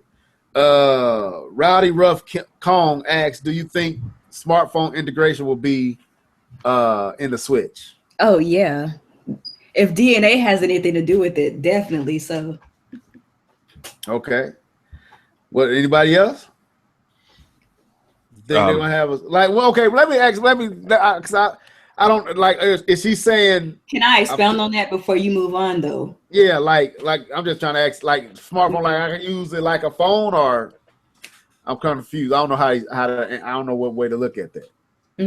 Well, I look at it more like, would it be able to interact with it in any way? Because remember when they had that investors meeting like several months ago, like I think it was like earlier towards the year, or maybe it was sometime last year, I don't remember, but it was like that big circle chart, and it had like all of those like different colored circles, and it said the NX was here, the Wii U, 3DS, and they were all going to work together with PC, smartphone, tablet, etc. Yeah. I think that this is my theory. I think that there's going to be something along the lines of kind of like what Smart Glass does with Xbox for the Nintendo Switch. And like, I know they also said that they were planning on making the successor to the 3DS. And my theory is, if they do end up making a successor to the 3DS, it's merely going to be a more portable version of the Switch. If that makes sense. Switch Mini. Kind of. Like, that's what I think. That's the extent of what they're probably going to do. But I don't really know how to explain it. So I'm just going to stop talking. Okay. Anybody else do you want to tackle that, or we can move on? Because we're gonna probably 10 more minutes. We answer questions for about 10 more minutes, then we get out of here. Tony asks, do you think Nintendo will bring apps to the Switch? i.e. NFL, NBA, WWE Network. Do you think there'll be apps on the Switch, Shaw or K-Bomb? Oh man, I thought you said EI. It sounded like you did. I did say EI, then I was like, no, I mean IE. He said IE, I think. Yeah. Anyway, I read it backwards. Oh, you talking? We said apps. I mean, there's apps on everything. I don't know why they wouldn't have apps. I don't know why they wouldn't get on board like Netflix and Amazon and Hulu and stuff like that to put apps on their device. I mean, if it's portable, it should be playing Netflix. I'm sorry, Netflix is on everything that you can imagine. I don't understand why that would even be something they would not do. So that's the short answer. Shaw? Yeah, the same thing. I feel like they'll do it. They had it on their Wii, so why wouldn't they have it on this? Okay. Anybody else? D2K, Jedi, Nia? Yeah, I'll take a crack at that. I think this will play like a full-fledged tablet in many ways. First of all, if Nintendo does not have apps and an operating system and a place where you can go and get those apps and have DNA provide mobile type games, if they don't do this while having a tablet console, it's an automatic fail. Oh yeah, for sure. Automatic fail. Okay. All right. I think this is a good question. Keith Norris says, should Nintendo outsource Wii U ports and focus on new IPs? Meaning, yeah. Should they outsource the yeah. Go ahead, answer. Like, I mean, that's all I have to say. Like, that's the smartest thing, and they could get working on these games, so we don't have to have droughts like with the freaking Wii U. Like, yeah, outsource them boys. Don't do them yourselves. Give us some new games. Oh, this is a good question too. This comes from Jason Roll 55. I think that's how you say it. Should Nintendo get rid of Mii's and Miiverse with the Switch? Yep. I think they should actually because Oh man. Miiverse was a good idea. It's just that it was an app and it was inconvenient because it was an app. If they could find a way to integrate it the way that like Xbox does their like the activity feed and like all of their little interactive things that they have going on with like their social space on the Xbox, and I don't see why they couldn't just revamp it, Miiverse 2.0, you know? Yeah, I think they need to revamp. They need to expand on the Miiverse, make it more fleshed out, more less time consuming to get into it and get out. So, like you said, integrated into the full-fledged system of the Switch. And I think they need to remodel the Mii's. I think it's time for an upgrade with the Mii's. I want the Miiverse, I mean the Miitomo Mii's.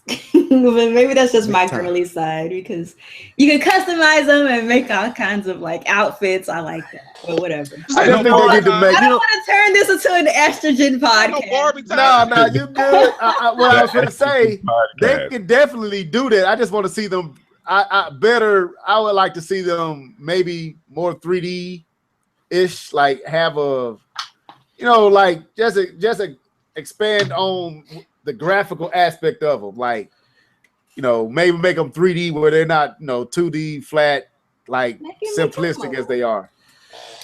Yeah, I like me too. You actually have arms and like you have like clothing options and like you look like a person. Chad Evansdale said that drop the Mii's and add custom amiibo you can order. What? So basically customize your amiibo into an amiibo. Oh, it's kind of like Nike IDs. That's a cool idea. That would be like a lot. Like that would be a lot though.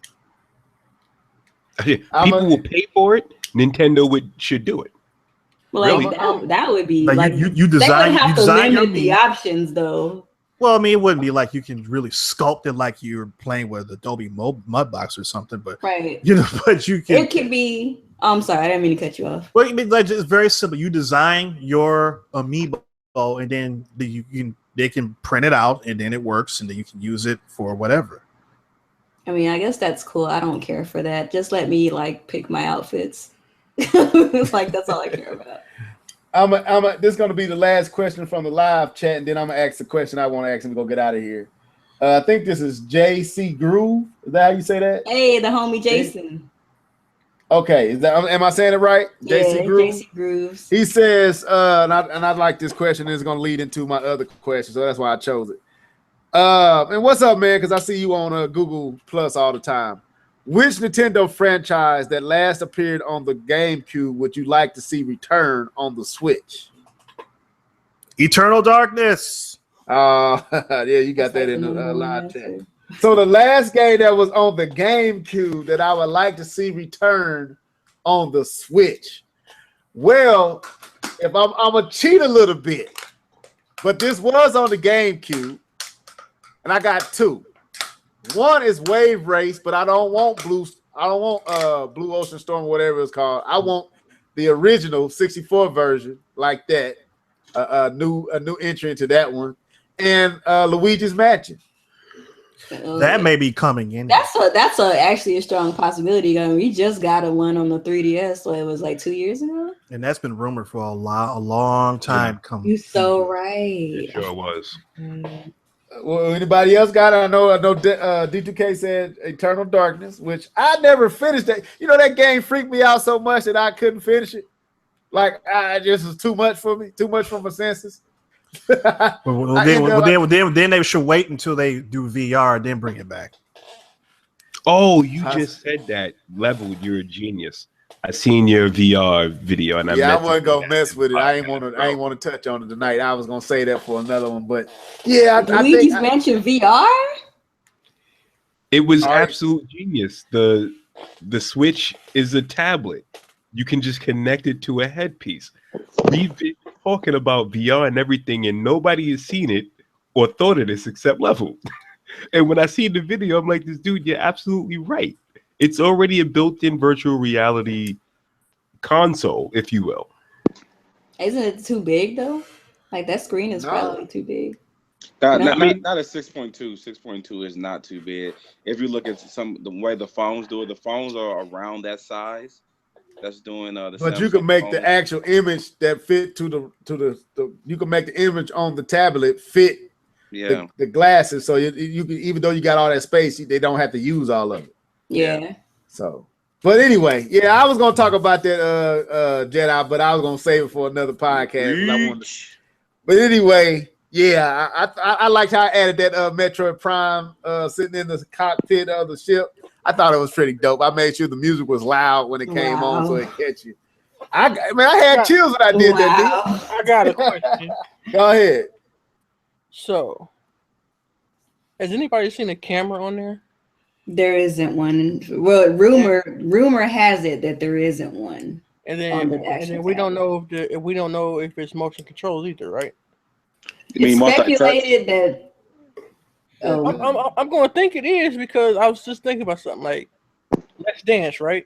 Well, how are you going to play that with no camera or no motion control? they could always make a separate camera. That's like a non-issue. Well, we're hearing that the actual Joy-Cons might have IR sensors and motion controls built into them. So I was Yeah. just thinking about that. I was like, The dock could have a camera in it that we ain't seen yet. And they were actually saying that what could happen is that when you actually dock the tablet, the top part of the dock acts as an IR sensor, like the sensor bar in the Wii. And there's actually two parts that emit light that will sync up with the actual Joy-Cons to make it like a Wii. Yeah. There's a lot going on here, bro.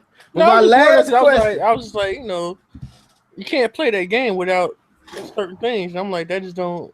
It didn't click on me, and that was one of the first games they said was going to be on it. Yeah, you're right. So but what we do know is there's going to be some type of motion control with this system because, like you said, that game can't come if there is no motion control there. Or it's like so it's already letting us know that it's got to be some type of motion control. I think it's true. Like it has to be. Dude, Jedi, we might be on to something, bro. I'm getting all giddy over here. Camera though, with your idea, could rectify it though. Like you could always, like they could always make like a separate camera that just goes like on top of your TV or something. Like that's like not even a thing. I was just concerned about the IR. If I'm able to get motion controls again for my shooters, then I'll buy this. But they need to confirm it. Okay. No, but with your headset thing, it depends on how much your thing weighs, though. I'm thinking, looking at it, man. And I grabbed my son's. I got him a Galaxy Tab, and I got my daughter the Kindle Fire HD. And I grabbed it when I was thinking about it after I made the video. When I got home, I picked it up to see the weight, and honestly, it don't weigh much more than my Galaxy phone.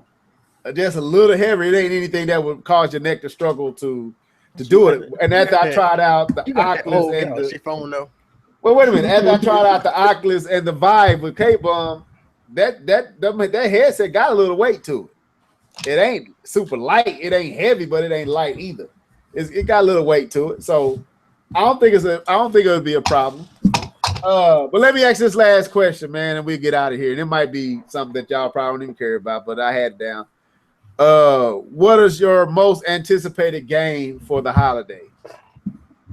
And I let each person answer that, then we get out of here. Your most anticipated game. It can already have come out, and it can also be on the horizon to come out. It has to be a Nintendo game? No, any game, any system, whatever, any developer, it don't matter. I was talking to John Shaw, and it was like, man, what is coming out? And I couldn't think of it because I got what I wanted already. So I'm curious what you guys looking to play this holiday season. What's your most anticipated title? We'll start with D2K. Well, it's already out. There's Gears of War 4. I don't have it yet, but I want to get that for the PC at some point. But that's the game I was waiting for. Okay. All right. Sean. Everything's out. Titanfall's on his way right now. Only thing left is Call of Duty. I got Battlefield, got Gears. the kid upstairs, he got the Dragon Ball. I'll probably play that after he gets. Oh, I forgot about that. Yeah, that's Yeah. right. Sorry. Yeah, I forgot about that one too. And then like I gotta admit that tonight. the only thing I can think of is Horizon Zero Dawn. Is that coming out this? This not even coming out this year, is it? No, that's next year. Oh, I told you that, man. I said that's next year. I don't know. Final Fantasy coming out? No, I don't know. I mean, I forgot about that game. It's supposed to come out in September, right? Yeah, I think Final Fantasy comes out. Yeah. Yeah, September. I don't care. That's the game OJ always talking about. I be like, man, would you get off these RPGs, man? Yeah, Final Fantasy comes out in November. Yeah, so Okay. Other than that, I don't really know what's coming out. What about Kingdom Hearts? Is that coming out this year? Oh, Yeah, it definitely comes out not. this year. I don't know if No. that game's ever coming out, man. That game is not coming out this year for real. They got some variation that's supposed to be coming out. They say December, but I don't know. For Kingdom Hearts 3?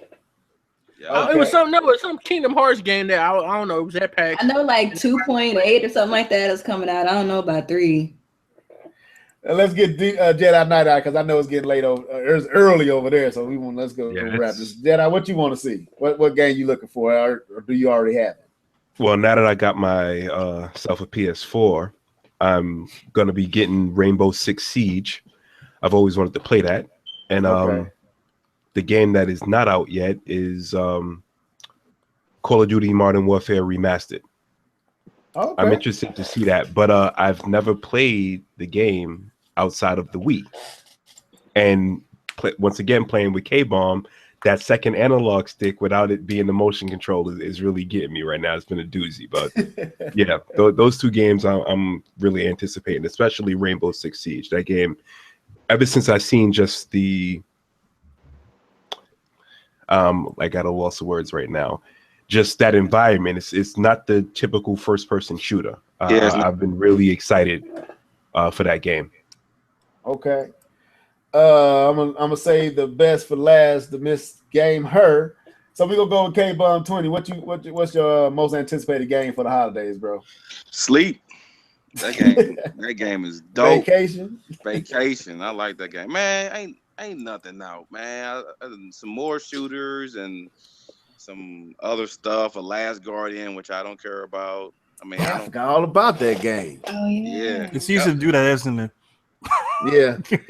It's coming out finally. I mean, I don't care too much about it, but nah, man. I guess my Christmas tree is gonna be.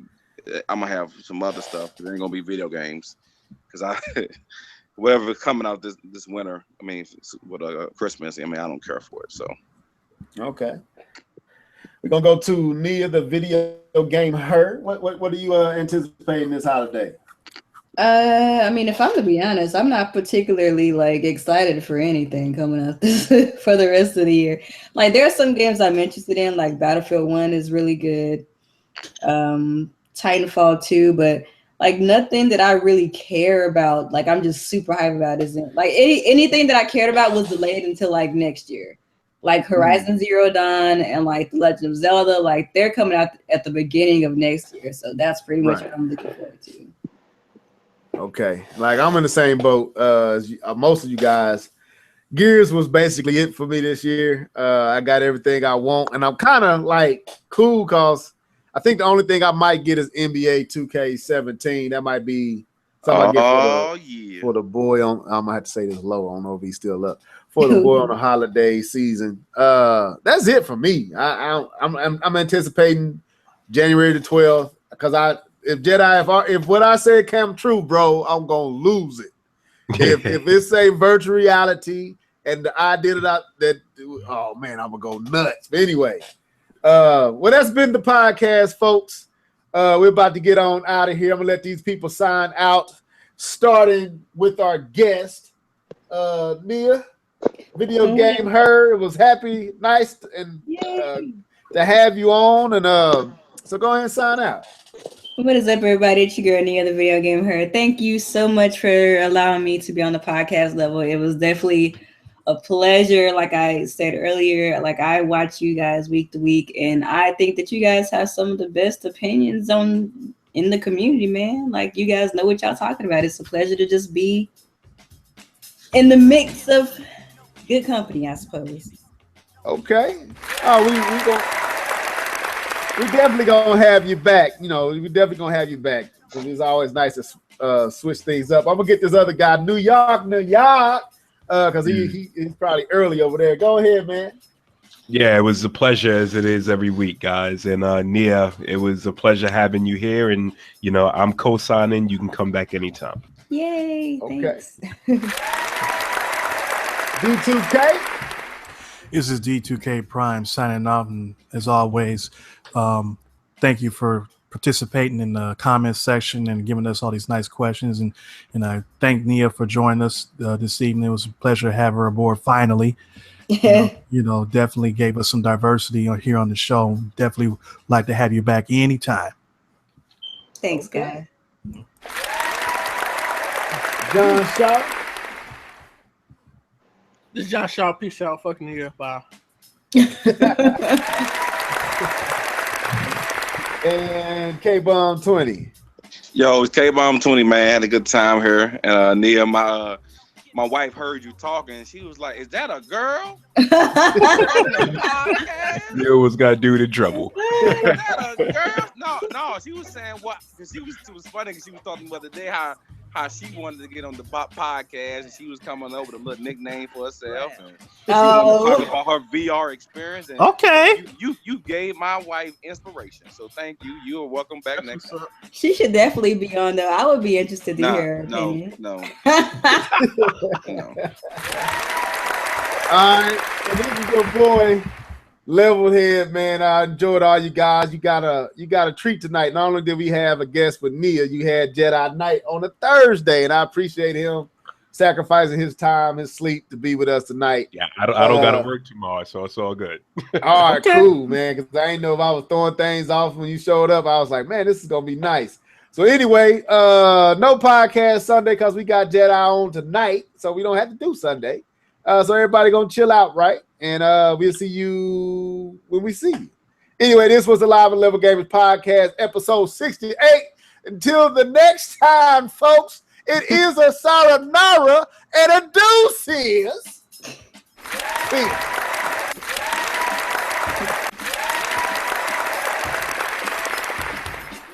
Hey, Nia. Yeah. What was that game you was playing on your stream? That shooter.